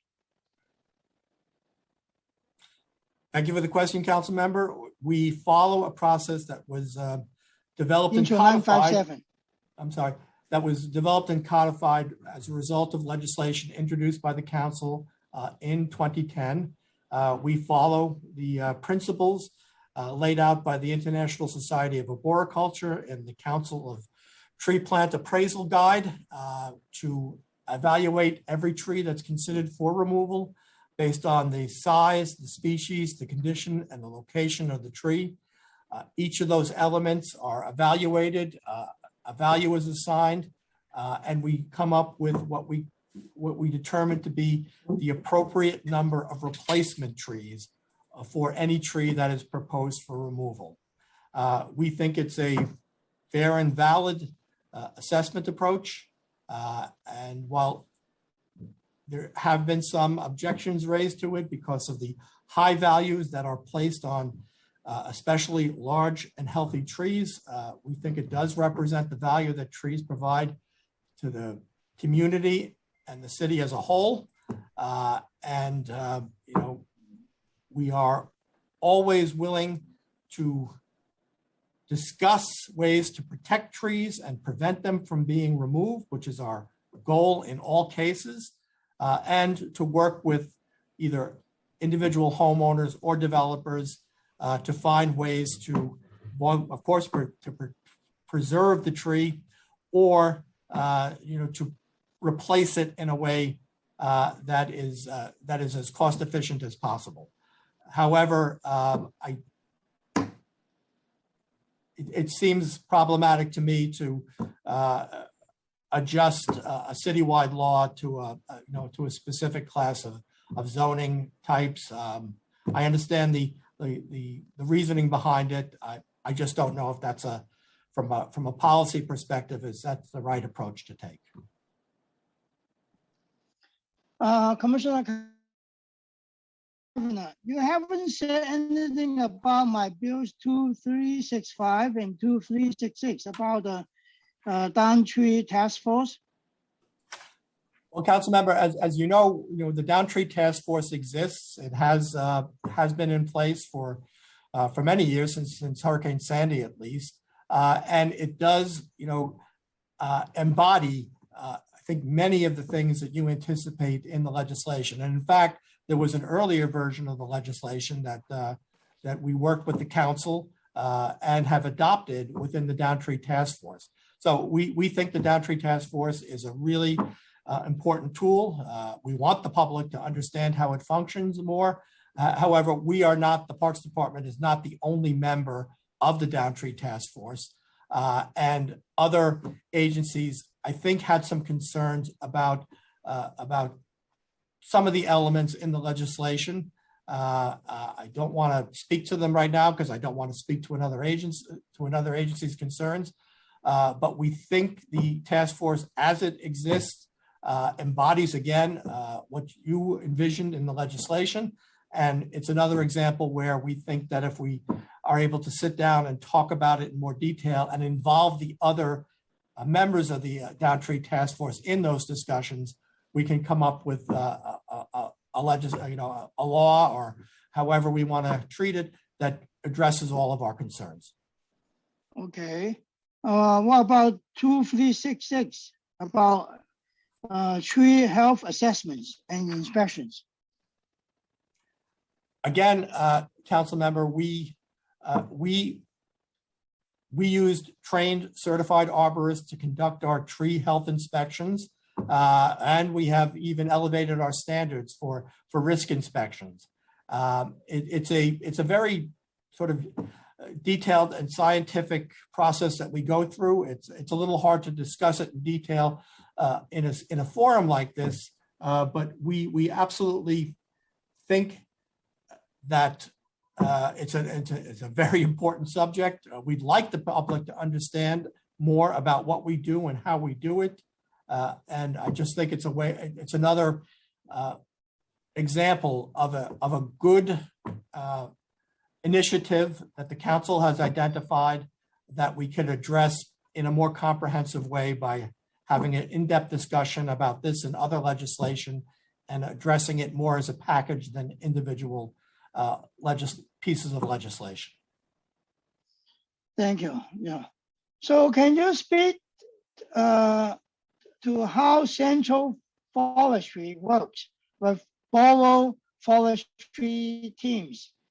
What is the breakdown of the responsibilities between the Central Forestry and the local borough forestry teams? Yes, thank you for the question, Councilmember Koo. The borough forestry offices are responsible for delivering all of the day-to-day tree maintenance that occurs within the borough. That includes tree removal, tree pruning, stump removal, and emergency response, as well as conducting inspections for service requests for street and park trees within that borough. They oversee the maintenance contracts, whether it is stump removal contract or the block pruning contracts. And again, they deliver the day-to-day services that the Parks Department is responsible for when it comes to maintaining the urban forest.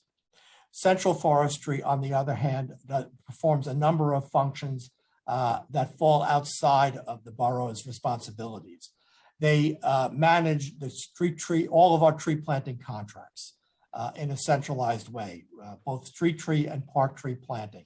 It's a specialized part of the business, and it really requires intense focus in order to do it effectively and at the scale that we operate.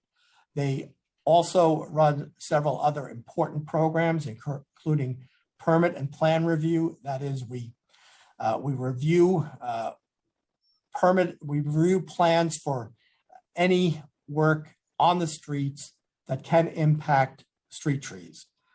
Again, it's a situation where it's a specialized function where we decided that we needed expertise that focused solely on that aspect of maintaining trees. And they handle the entire process, working closely with the buildings department, other agencies around issues that arise from development that impact street trees. Central Forestry also coordinates the procurement around all of our contracting. So they help organize the block pruning contracts, the stump removal contracts, the emergency contracts that we use during large scale storm events and that are essential to responding to widespread emergencies during those events. But they have staff that are familiar with those processes and work to have those contracts in place for the boroughs to sort of use in delivering direct services. They also are our research and development arm of the agency. They are involved in direct research projects that we conduct, but they also are part of a network of professionals across the agency, across the country rather, starting with the Forest Service that do an enormous amount of research into urban forestry, as well as propose advances in both the way that we do our business and in our management of trees. So they are very distinctive differences between the two programs, but they work together to help us maintain the urban forest. And I would just ask Commissioner Greenfeld if she had anything she wanted to add to that. Yes, the Central Forestry Office also managed our sidewalk repair, trees and sidewalks program that repair sidewalks for residential 1, 2, and 3 family homes that have been damaged by city trees.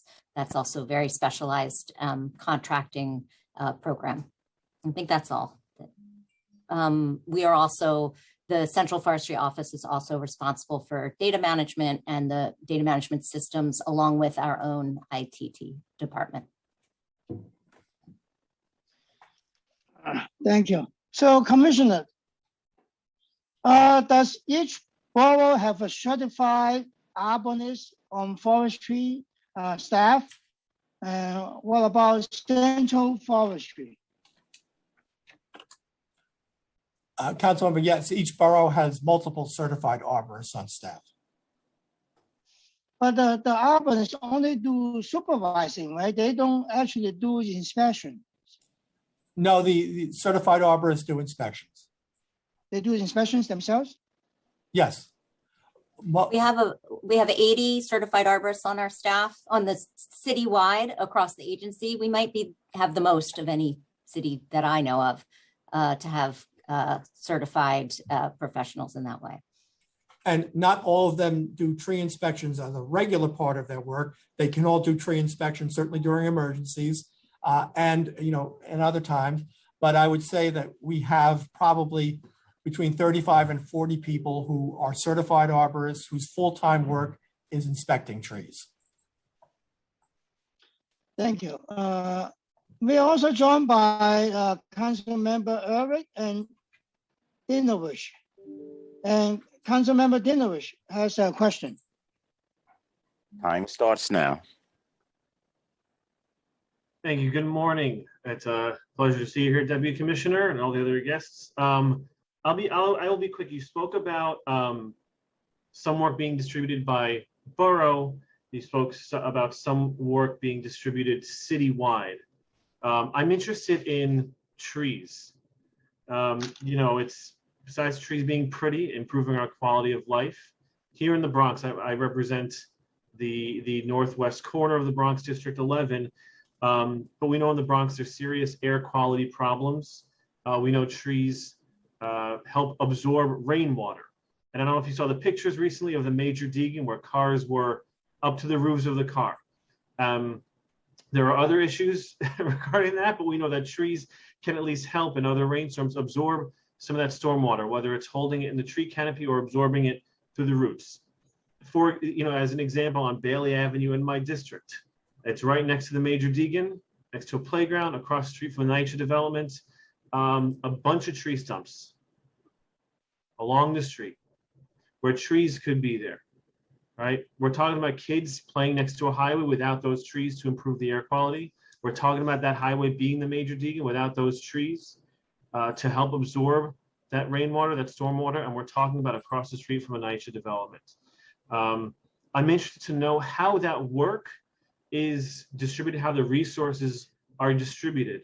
So areas like the Bronx don't continue to suffer from, or where our children don't continue to suffer from asthma and poor air quality, and we don't continue to see the types of environmental injustice that we see throughout the Bronx compared to many other areas of the city. So again, how that work and how those resources are distributed considering the high needs in my district in the Bronx? Thank you for the question, Council Member. And yes, trees play an important role in managing stormwater. Our street trees alone absorb estimated almost 1 billion gallons of rainwater on an annual basis. It's a really important contribution to the overall health of our waterways and to prevent localized flooding. Just as an aside, the flooding in the Deegan was very severe. The trees will not solve that problem, unfortunately. However, there is a separate project that we think will help mitigate conditions like that in the long term. Yes, I'm happy to talk to you about that project too, which I'm very excited about another time. Yes, I will. But yes, you know, your question about how do we allocate resources is a very good one. And Commissioner Greenfeld alluded to this earlier. You know, you have requests which are substantial. We receive 70 to 80,000 service requests in a normal year. Represents a lot of interest on the public and their trees. On the other hand, you have this enormous resource, the tree population, that needs care on a regular basis to the extent that we possibly can. We try to balance that as well as possible. And that does come into play in our tree planting. You know, we do want to fulfill requests. That's important. People want trees. We want them to have trees. We know that they'll take care of trees. But that system alone led to a lot of imbalances across the city. Something that we in the Parks Department recognized years ago, in fact, that those imbalances existed. And I'm really pleased of the work that we did in the Bronx when we did our first street tree census in 1995, 1996. There were about 48,000 street trees in the Bronx, way low. The last census, we were over 84,000 in the Bronx. And they went into neighborhoods that had really low populations of street trees. And it's a story that we think is important. It responded to what we were hearing from community advocates who were extremely concerned about the environmental justice. And it's something that, you know, we want to continue to address while we balance both the requests that we receive and the real needs that communities have that have not been met over many years. Thank you. And I do appreciate and value the increase in the number of street trees and trying to provide that balance. Can you talk a little more about how you balance the requests? Because what I'm thinking in my mind is a very affluent neighborhood with you know, people who are engaged or involved or maybe have more free time are able to submit those requests, are able to stay on the Parks Department. Time Whereas, expired. Chairman, I please have an extra extend my Yeah, time. please finish up. Yeah. Thank you very much, Chair. You know, how you are balancing the reality that people's requests need to be addressed, but that a lot of those requests, I imagine, are coming from, again, more affluent neighborhoods compared to like I said, my neighborhood. It's this particular street as an example. It's just a lot of kids and teenagers are playing there, may not reach out to Parks or 311 for the tree requests. You know, again, a neighborhood that needs a lot more and may not be reaching out to Parks, may not be calling 311 or may not be calling their local council member to do that outreach. So how that balance is occurring. Go ahead. Jennifer. We try to address both at the same time.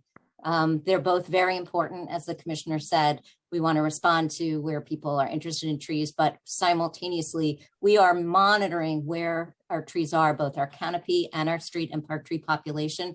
And we know that there are deficits in certain neighborhoods. So, you know, we've had several different programs over the years. Our current program is based upon heat and where neighborhoods are most vulnerable to the impacts of high heat. And those are the communities that we're prioritizing at the same time as we fulfill service requests. And that is broken down as small as a community board, I think, perhaps as small as neighborhood. And we can, you know, look at it in sort of any geographical area, but we are in fact need to identify some criteria so we equitably distribute the resource that we do have. And that is it a heat index? Is it average temperature? Is that information publicly available? Yes, it's called the Heat Vulnerability Index. It's actually developed by our Department of Health and Mental Hygiene. It's not a Parks Department index. And it takes into consideration not just the temperature, but I believe the sort of demographics of a neighborhood, as well as their access to air conditioning. So it's a multi-factor index that they most recently updated in 2018. Okay, so this is my last part. So my assumption is that the neighborhoods with that higher heat index that is available on the DOHMH website kind of has a little more preference to is it new trees or is it tree maintenance? What is it? Right now, we only use it to guide. We use it to guide our tree planting. Not all of it, of course. There's also service requests and other reasons we plan. If a council member gives us an allocation, it goes directly into their neighborhood, et cetera. But the HVI is just used to guide our Cool Neighborhoods program, which is funded by Mayor de Blasio. We don't use the HVI to guide our tree management, our pruning, or response to conditions that we hear. That is based on risk alone, which is about safety and not a question of deficit of tree canopy. Okay, thank you, Assistant Commissioner. Thank you, Deputy Commissioner, and thank you, Chair Koo. Thank you. Commissioners and Deputy Commissioner, thank you for your testimony. We have more questions, but we are sending it to you by email. So now we want to do public hearing. Chris, can you go on to do public hearing? Yes, Chair. Thank you. As the chair said, we will now turn to public testimony. I'd like to remind everyone that unlike our typical in-person council hearings, we will be calling on individuals one by one to testify.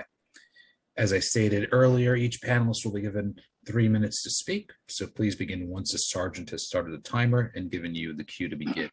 Council members who have questions for a specific panelist should use the raise hand function in Zoom, and I will call on you in order after the panelist has completed their testimony. For panelists, again, once your name is called, a member of our staff will unmute you, and the sergeant at arms will give you the go-ahead to begin upon setting the timer, so please wait for the sergeant to announce that you may begin before beginning your testimony. At this time, I would like to ask Emily Maxwell of the Nature Conservancy to present her testimony, who will be followed by Tara Das of the New York Restoration Project. Time starts now. Hi, everybody. I'm Emily Maxwell from the Nature Conservancy, also a member of the Forest for All NYC Coalition. And really want to say that what's amazing about today's hearing is that everybody who's speaking is in favor of trees. And so that's a commonality that we all share. And I think it's incredible to see the love and passion that all of you are bringing. And thank you so much to Chairman Koo and the whole committee for hosting this hearing. Briefly, the Nature Conservancy has about 35,000 members in New York City, and the Forest for All NYC Coalition has 40 and counting organizations.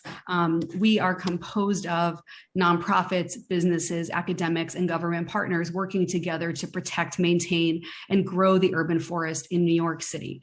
I'll speak a bit quickly and I won't read my whole testimony, but I do want to say that Forest for All NYC focuses on the whole of the urban forest, and that is the 7 million trees, and actually more than 7 million trees, that span both public and private property across the city and the physical and social infrastructure that support them. We see these trees, this urban forest, as an essential system that provides enormous benefits and services to New Yorkers. And because so many people have gone on record with those benefits, I will leave you to say we have been watching those and more.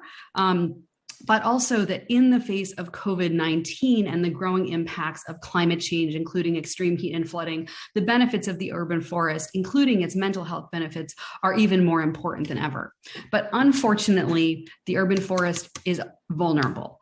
It faces insufficient funding for long-term care, lacks a coordinated management plan that cuts across that entirety of the system, and is largely unprotected from removal on public and private lands. It also faces equity issues across the city, which can have impacts on New Yorkers of color and low-income New Yorkers who don't typically enjoy as much tree canopy and its benefits. And I'll say that while, of course, the Parks Department is such an important steward, they own just over half, or they manage just over half of the urban forest canopy. And actually nearly 35% of the canopy is on private property, and more than 11% is actually managed by other agencies. And so when we think about the forest, we really need to think about it across these systems. So funding for our trees is critical. We recently launched the New York City Urban Forest Agenda, as some of you have spoken about, which we greatly appreciate. And we want to see the city establish a goal of 30% canopy cover by 2035. That will require master planning, it'll require community level planning, it will require more funding, better regulation and incentive programs. And so, we are also in support of a more comprehensive package. And while I'm very pleased to hear, thank you. I'll just say thank you so much, and we'll submit more in writing.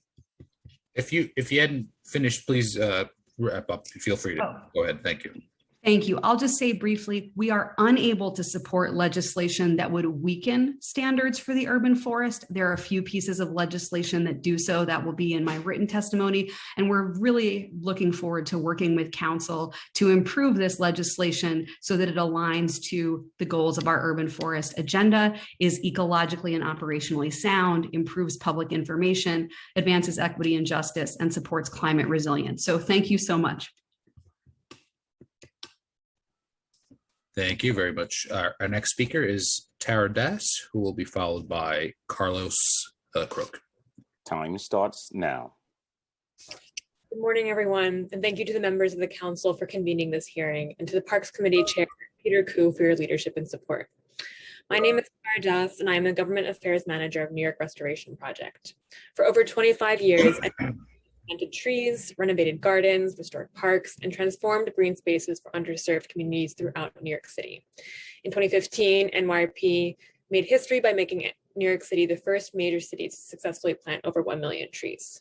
As one of the city's leading supporters for urban forest and access to nature, we believe it is a fundamental right to have access to critical green space, including urban forests, and especially as we continue to navigate the worsening effects of climate change. We know that trees provide a paramount line of defense to the risk of increased flooding, heat waves, and environmentally induced illnesses. I'd also like to stress that with Black and Latinx communities facing a higher likelihood of dying after 5 days of extreme heat, as well as greater exposure to areas of polluted air and environmental risk, trees play a key role in fighting systemic injustice. Unfortunately, the US is currently losing trees faster than they are replacing them. Across the country, about 4 million urban trees are lost each year.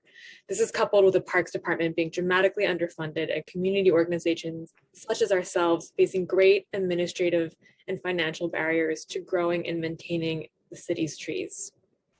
Beyond tree planting, effective tree stewardship is needed to ensure tree maturity and effectively mitigate the concerns our communities face. A random sampling of New York City trees planted between 1999 and 2003 found that less than 75% were still alive at the time of the survey, 4 years later. If we are to reverse the risks of our communities face, we need to be able to plant and grow trees efficiently, and we need the city's support to maintain the trees' full strength and full growth. That is why we stand with Forest for All in New York City in supporting legislation that will further prioritize the urban forest, as well as support the community-based organizations leading the city's preservation and expansion of trees. We demand the support of community-scale urban forest plans and goals, increasing and equitably distributing funding for planting and maintenance and strengthening regulations and incentive programs that promote tree planting throughout the city on all types of properties. Thank you for having me today, and thank you for reviewing options to support the city's tree canopy.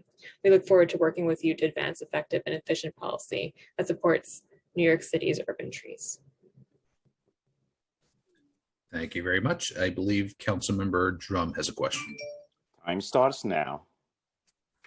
And I also know people who have been victims of false allegations, and it concerns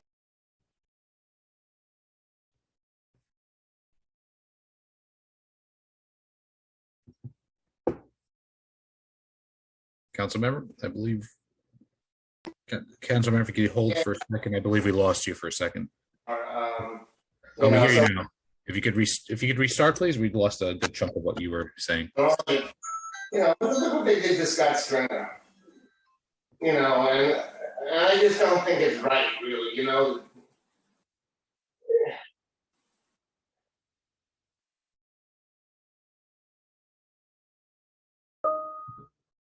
Okay, I think we had some technical issues with Councilmember Drum. I think we'll move on to the next panelist until we get that sorted. So our next panelist will be Carlos Croak. Time starts now.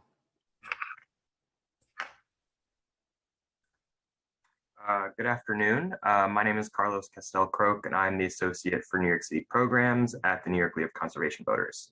NYLCV represents over 30,000 members in New York City, and we are committed to advancing a sustainability agenda that will make our people, our neighborhoods, and our economy healthier and more resilient. I'd like to thank Chair Koo and all the council members on the committee for the opportunity to testify today. The trees that make up our urban forest are one of the city's most valuable environmental assets, mitigating climate change, providing clean air and habitats for native wildlife, and contributing to the well-being of our residents and economy. Protecting and expanding this resource is a top priority for NYLCV. We are proud to be here with our partners from the Playfair for Parks campaign and the Forest for All NYC Coalition to support trees, the parks they live in, and our urban forest. We are co-founders along with New York for Parks and DC 37 of the Playfair campaign, which fights every year for parks funding in the New York City budget. We are adamant that New York City Parks needs at least 1% of the total city budget baselined yearly in order to fund vital forestry contracts for tree pruning, stump removal, sidewalk repair, and invasive species control. Additionally, with the Forest for All NYC coalition, we hope to work with the council to expand our urban forests by establishing a goal of 30% canopy cover by 2035 and resourcing a master plan to manage this expanding forest. These investments will be critical to improving the environmental benefits of our parks and urban forest. Currently, the 2.6 million street and park trees that the Parks Department are responsible for remove 1,300 tons of pollutants from the atmosphere and store 1 million tons of carbon each year. Trees are vital for mitigating the urban heat island effect and can lower temperatures by up to 9 degrees, cut air conditioning use by 30%, and reduce heating energy use by a further 20 to 50%. New York City's parks also contribute to our resiliency by capturing almost 2 billion gallons of stormwater runoff. Because of these numerous benefits, we must see massive investments in our parks and urban forests to help us protect New Yorkers and fight climate change now. Because of that, NYLCV also opposes Intro 957 and Intro 199, as these bills seek to lower standards and protections for New York City's urban forests when we need to be moving in the opposite direction. I'd like to thank Chair Koo for his partnership and the Committee on Parks and Recreation for their attention to the importance of trees and our urban forest. I look forward to working with you all closely to ensure that New York City has healthy and thriving green spaces for generations to come. Thank you. Thank you. Thank you very much. Our next speaker will be Roxanne Delgado, followed by Sky Pape. Time starts now. Are you able to hear me? I'm sorry. Yes, we can hear you, please. Okay, I'm sorry. Okay, I'd like to discuss about the trees damaged by commercial lawn mowers by Parks. On June 6th of last year, over a dozen trees were damaged by NYC Parks lawn mower. It looked like a crime scene with trees mutilated and their shredded bark spread on the grounds. I notified the NYC Park manager. There was no response, no action taken, and Parks continued to damage our trees the following month in August 4th of last year. And then this year on April 24th and April 30th, more trees were damaged until I contact News 12 about the incidents, yet the trees and shrubs killed by NYC Parks still are not replaced. So I really find it very discerning that our own agency, instead of protecting our trees, are actually behind harming the trees. Whether it was intentional or not, the trees, the result still remains the same. The trees were mutilated and some killed as a result of the mowing the lawn. Trees damaged and killed by barbecuing. We've been asking for no barbecue signs from park managers for the last 3 years. And finally, we were given 2 signs right before July 4th, but the signs were installed improperly, so they fell off. And anyhow, Parks Enforcement cannot enforce the no barbecue rules because there's no administration or park manager that is supporting them to do so. It looks like they encourages barbecuing despite the fact that it harms our trees. We have tree barks that are burned by the flames. We also have coals that kill the trees that are dumped right on the tree pits. And I had submitted pictures of these coals on the trees and all the trees damaged by the lawnmower. So I would really want this to be addressed because what's the use of planting trees if we don't protect the trees? I mean, it makes no purpose when trees are being killed by the park's lawnmower or they're being damaged by illegal barbecuing because there's no signage and there's no enforcement. It's just, appearance sake, but there's no enforcement of the rule, which is really behind the park manager. Unless the park manager gives the park enforcement the support to enforce the rules, they won't do so. And lastly, this is the most important thing that affects Pelham Parkway, environmental injustice. We lost over 75 trees due to the Pelham Parkway reconstruction project too. And as a result of these trees were removed based on design and some were based on condition. But what's sadly is that parks removed over 18 oak trees within a 5-block radius on Pelham Parkway Greenway. And these oak trees should have been left alone to die a natural death because they have full leaf canopies and they have no deadwood. I mean, when I saw the stumps, they were clean and solid. But yet parks removed them. And in fact, instead of replacing these oak trees, they put non-native trees. And they replanted the oak trees on the side of the homeowners. So where I live is where NYCHA and low-income immigrants live. But we're on the side of where the homeowners are, a different zip code, they planted oak trees, but they gave us Japanese Sakovas. Not that I have anything against Japanese Sakovas, but the fact is that they removed 18 oak trees from outside and then planted 0 oak trees. And parks refused to provide us with tree planting plan. Let me just, before the contract planted the trees, they refused to answer our questions. They kept us in the dark. CBS 2 came to us and we even cried on TV because we felt that it was injustice, that this affects the future of our residents, future of our nature. Parks that deprive us of our nature, they deprive us of our trees. This is pure definition of environmental injustice in parks.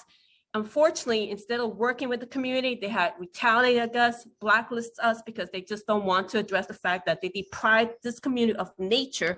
They remove our trees that were in good conditions. They're letting the oak trees die in natural death. They remove 18 oak trees. We have no trees in that section of the Pelham Parkway. We have no clean air, we have no shade, no nature because parks basically decimated that section of the parkway. And instead of making us whole again, they gave us Japanese Sakova. So I really would like this to be some sort of oversight of what parks has done this section of the parkway, which is mostly low income, NYCHA resident, Black and brown people. And instead they planted our oak trees. Our oak trees they planted where the homeowners are, there were no trees removed there, but they planted oak trees there. And I really would like parks and the mayor, whoever is involved in this, to be fair and have some justice for Pelham Parkway North residents of like low income, NYCHA, low poor income, and we volunteer for 5 years caring for the parkway, and parks has basically turned their backs on us. Thank you for your time and have a good day. Thank you again.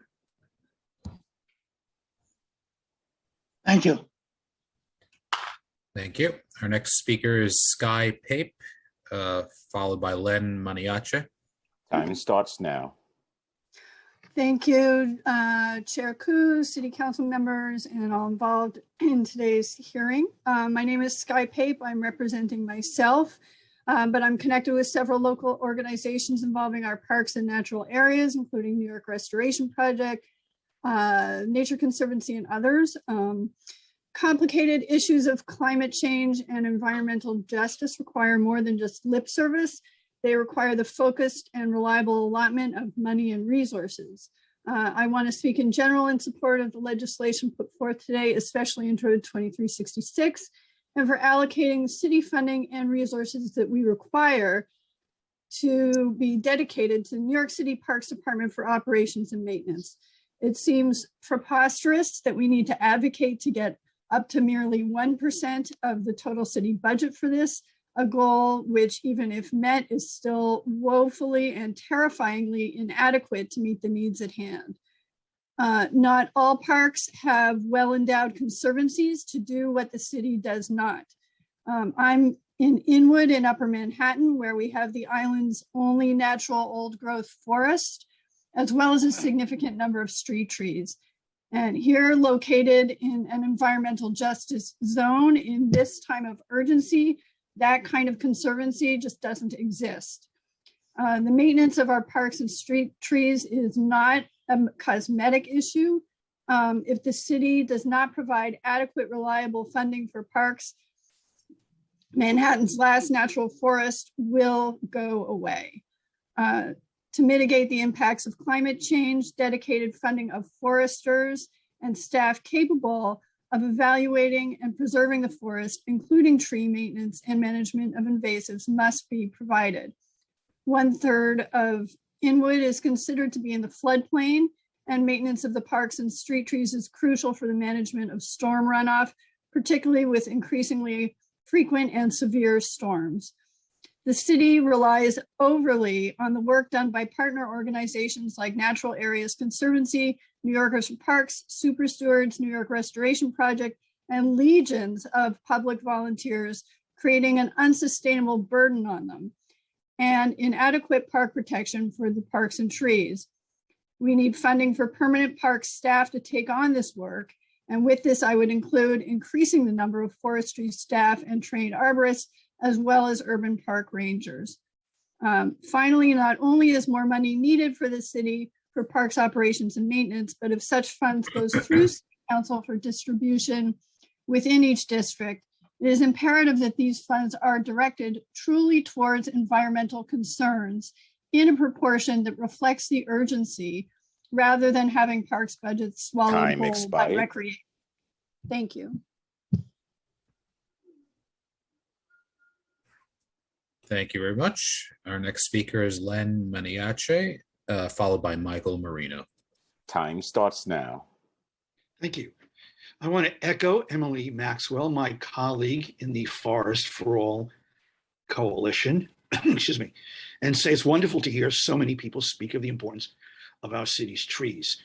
My name is Len Maniace, and I'm a director of the Jackson Heights Beautification Group, a civic, environmental, and arts group, which operates one of the leading volunteer tree care programs in our city. I'll also be submitting written testimony.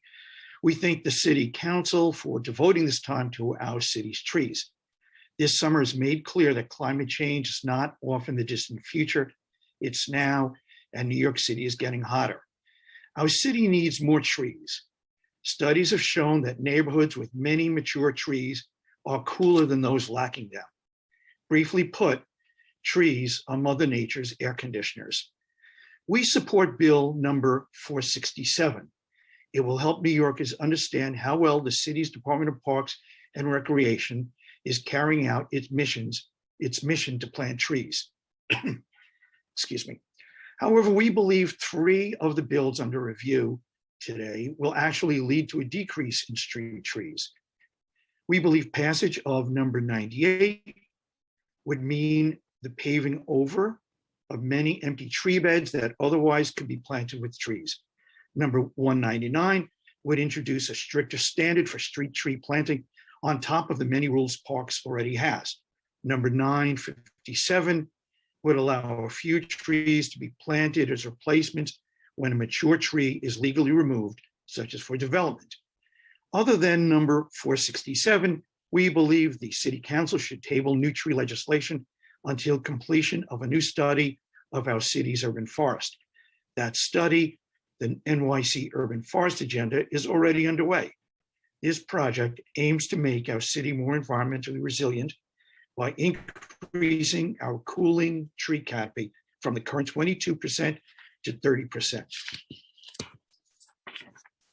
Importantly, the NYC Urban Agenda, Forest Agenda, emphasizes greening our communities of color and poverty, which are areas frequently neglected, a matter Deputy Kavanaugh already noted. We hope the City Council will support the NYC Urban Forest Agenda and work toward its implementation. And I just want to say, excuse me, I'm glad to see so many officials in the Parks Department that I know here. And I am a big fan of New York City parks. Some of the problems that we've heard could probably be addressed and alleviated with more funding for them. But I think with the issues Time that the city expired. is facing, just one second, please. the issues the city is now facing with global warming, it's really important for parks to take the next step up. Thank you very much.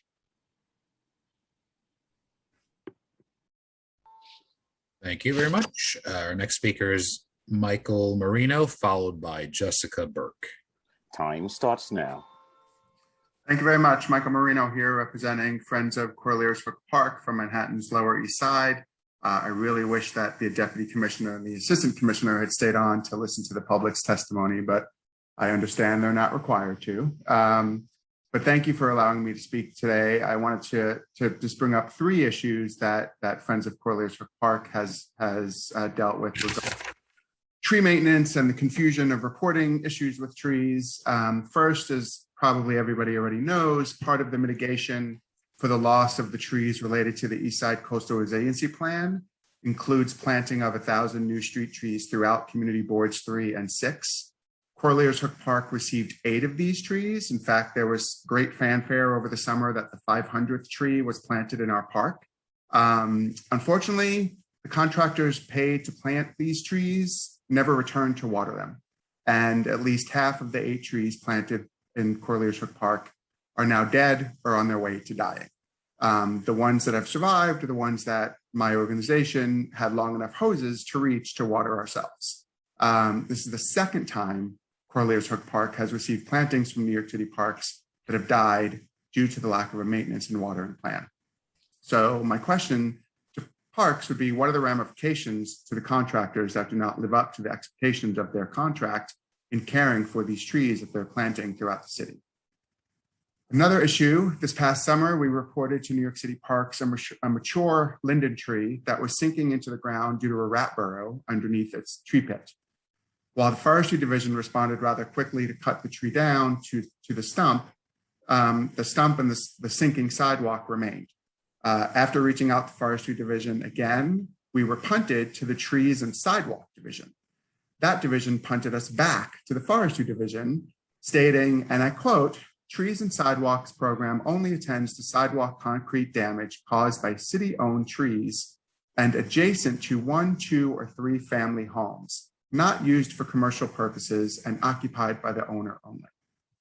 Okay, so then who deals with issues related to city-owned trees that are bordering a park or in a park? So we've been punted back and forth between the Forestry Division and the Trees and Sidewalks Division, and the issue is still not fixed. The tree pit and the sidewalk continue to sink into the ground, causing a major trip hazard for anybody trying to use that sidewalk to enter the park. So I would advocate for the process for reporting tree issues to be easier, and for organizations and even individuals not to be punted back and forth between numerous different divisions within the Parks Department. Lastly, and I know I'm running out of time, so hopefully I get to this, we had a rather large limb split off another mature tree that overhangs our city bike rack. The limb was so large that it actually touched the sidewalk, and you can reach up. Time expired. And it took about a week before the Parks Department came out to address that limb after we reported it. The area was never roped off. It was a huge public hazard to anybody going to the city bike rack to get a bike, that limb could have fallen on them at any moment. And I just think that responses to hazards like that should be quicker. So those are the 3 things I wanted to bring up. And like Len said, we are, I think a lot of these issues are related to the lack of funding for the Parks Department in general. And, outside of these 3 issues, we have a wonderful and great relationship with parks and with our park. Thank you. Thank you very much. Our next speaker is Jessica Burke, followed by Natasha Siddarte. Time starts now.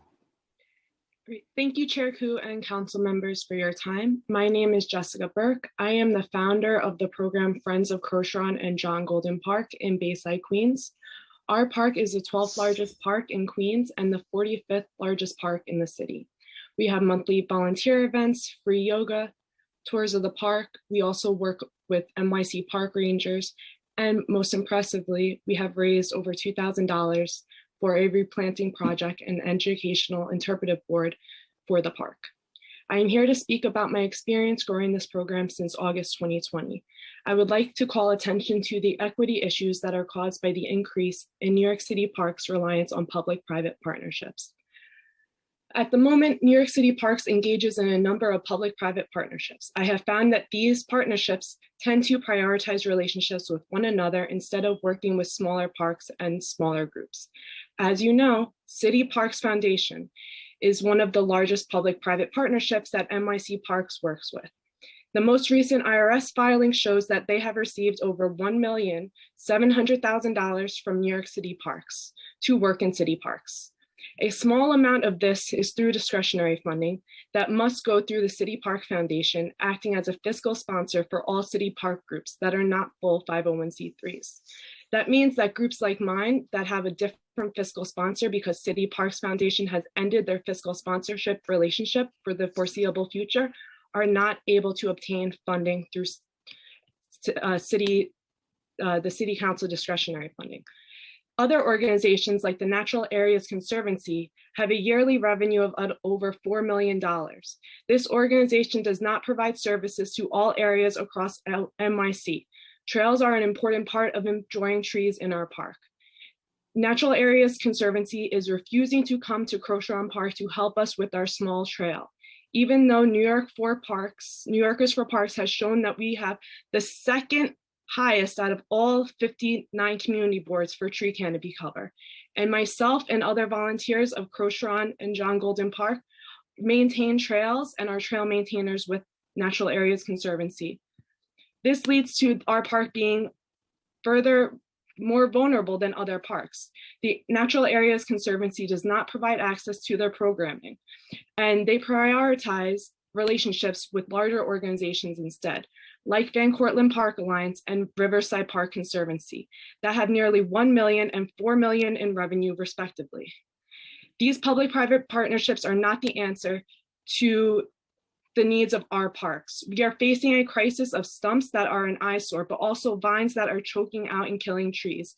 For aesthetics and for increased mental health, in our park, we cannot see the bay. Instead, the overlook is now filled with invasive Norway. Time expired. And if I can just say one other thing on a positive note, I would really appreciate if we could get some signs for dead trees to explain to the public that this is a tree that is not going to necessarily fall on you, that it is part of a healthy ecosystem that supports bugs and woodpeckers. We found that this is a way to help the public respect and love green space more, and hopefully we can get more funding for parks. Thank you very much for your time.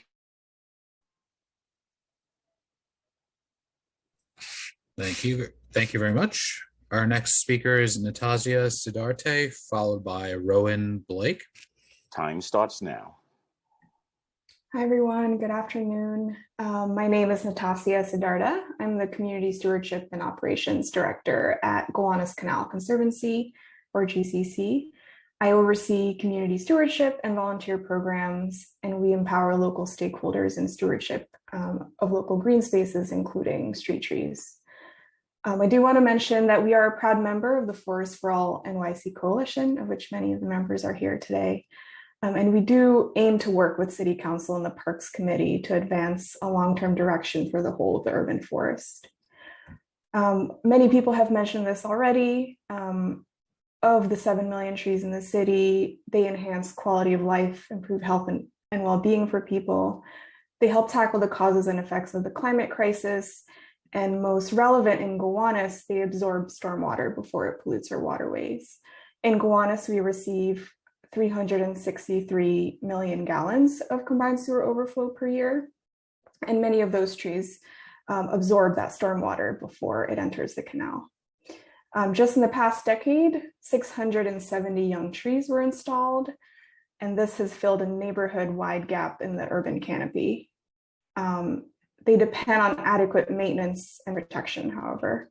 In our urban forests and the Parks Department, as many have mentioned already, who care for over half of it, are chronically underfunded. We need to have consistent and sufficient funding to ensure that these trees are able to provide many of the critical services that we've all acknowledged. In Gowanus itself, we empower a network of volunteer tree stewards. They water, they weed, prune, remove litter and debris, and these activities also provide social infrastructure. So they offer opportunities for neighbors to organize together, And we've had many successes in maintaining many of these young street trees with these volunteers. We've also run into barriers. Over the past decade, we've lost numerous trees in the name of new gray infrastructure, including new utility lines on 7th Street, high-level storm sewers on Carroll Street, and in a neighborhood severely lacking urban canopy, the loss of these trees can be devastating. Public and private entities need to be held responsible for replanting and also the protection and care for these replacement trees. We encourage City Council to review the NYC Urban Forest Agenda if you haven't done so already, which presents an array of opportunities to make meaningful, positive differences in our urban forests and New Yorkers. Thank you to Chairman Koo, committee members, and City Council for reviewing these options to support the urban forest. Thank you. Thank you. Next up is Rowan Blake, followed by our last registered speaker, Sharice Palomino. Time starts now. Good morning, and thank you for or good afternoon rather. Thank you for the opportunity to testify before you today. My name is Rowan Blake, and I'm the Vice President of Horticulture at the Brooklyn Botanic Garden.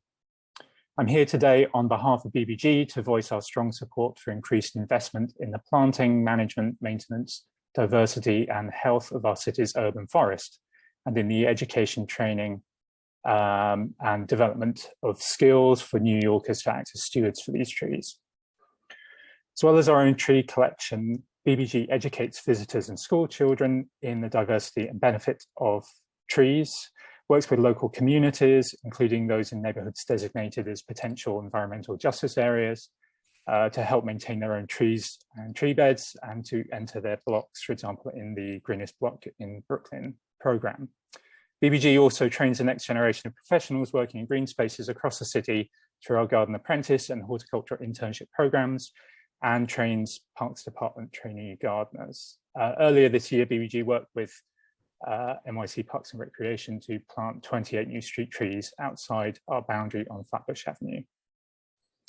Well-maintained and managed healthy trees are vital for the city and its numerous green spaces, keeping our urban forest healthy and free of invasive species, pests and diseases is more important now than ever. In managing our own trees, BBG follows the best practice standards and certifications of the International Society of Arboriculture and liaises with the parks management, borough arborists, and other local green spaces on issues affecting local tree health. The benefits from urban trees is incredibly well evidenced, as stated by many of the speakers this morning. Any negative impacts, whether pest and disease, underplanting, single generation, overly aged plantings, anything in the management and the long-term resilience left unaddressed could be devastating to our urban forest. And the future well-being and resilience of the city depends on improvements and to the prioritization of the urban forest. The urban forest has a critical role to play in creating, as I said, a resilient New York City, and one more prepared to meet the challenges of climate change. Investment in and prioritization of the urban forest will pay dividends for years to come. Thank you for the opportunity to be here today. Thank you. Thank you. Our next speaker is Sharice Palomino, who will be followed by Jessica Kaplan. Time starts now.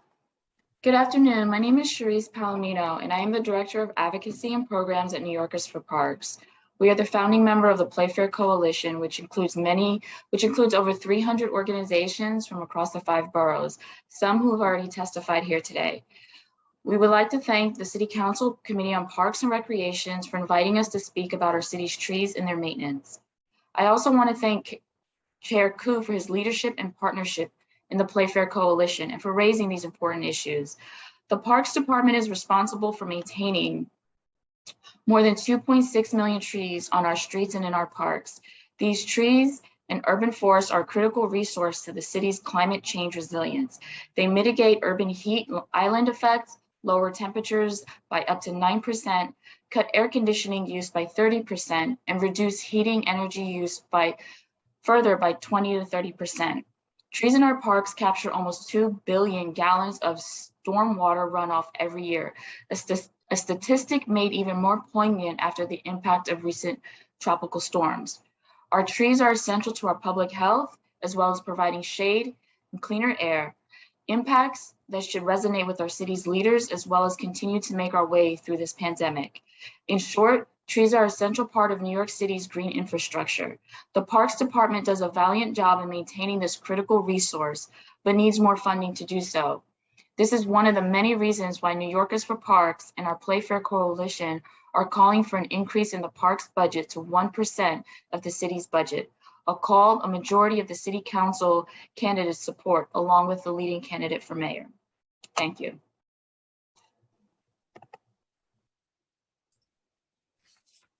Thank you very much. Our next and last registered speaker is Jessica Kaplan. Time starts now.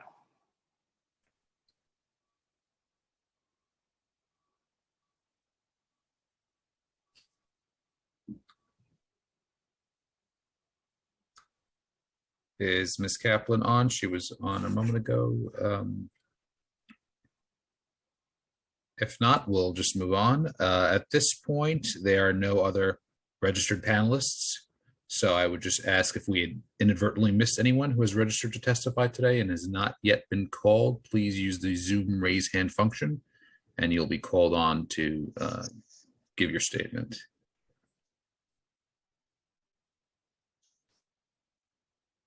Okay, seeing none, I will now turn it back to Chairperson Koo to offer some closing remarks and close out the hearing. Thank you, Chris. Thank you to everyone for their testimony today. Our urban canopy impacts all aspects of our lives, and we must do all we can do to ensure that our city streets are healthy and protected. It is clear that we need to continue the conversation on the health and maintenance of our city streets, and I hope that NYC Parks will continue this dialogue with myself and my colleagues, as there are still many outstanding questions and concerns. Thank you again to NYC Parks and all who testified today. And thank you to my committee staff for their work on preparing for today's hearing, and everyone behind the scenes.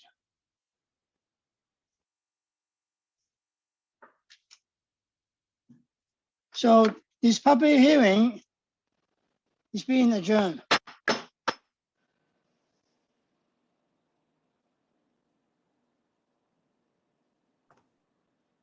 Ending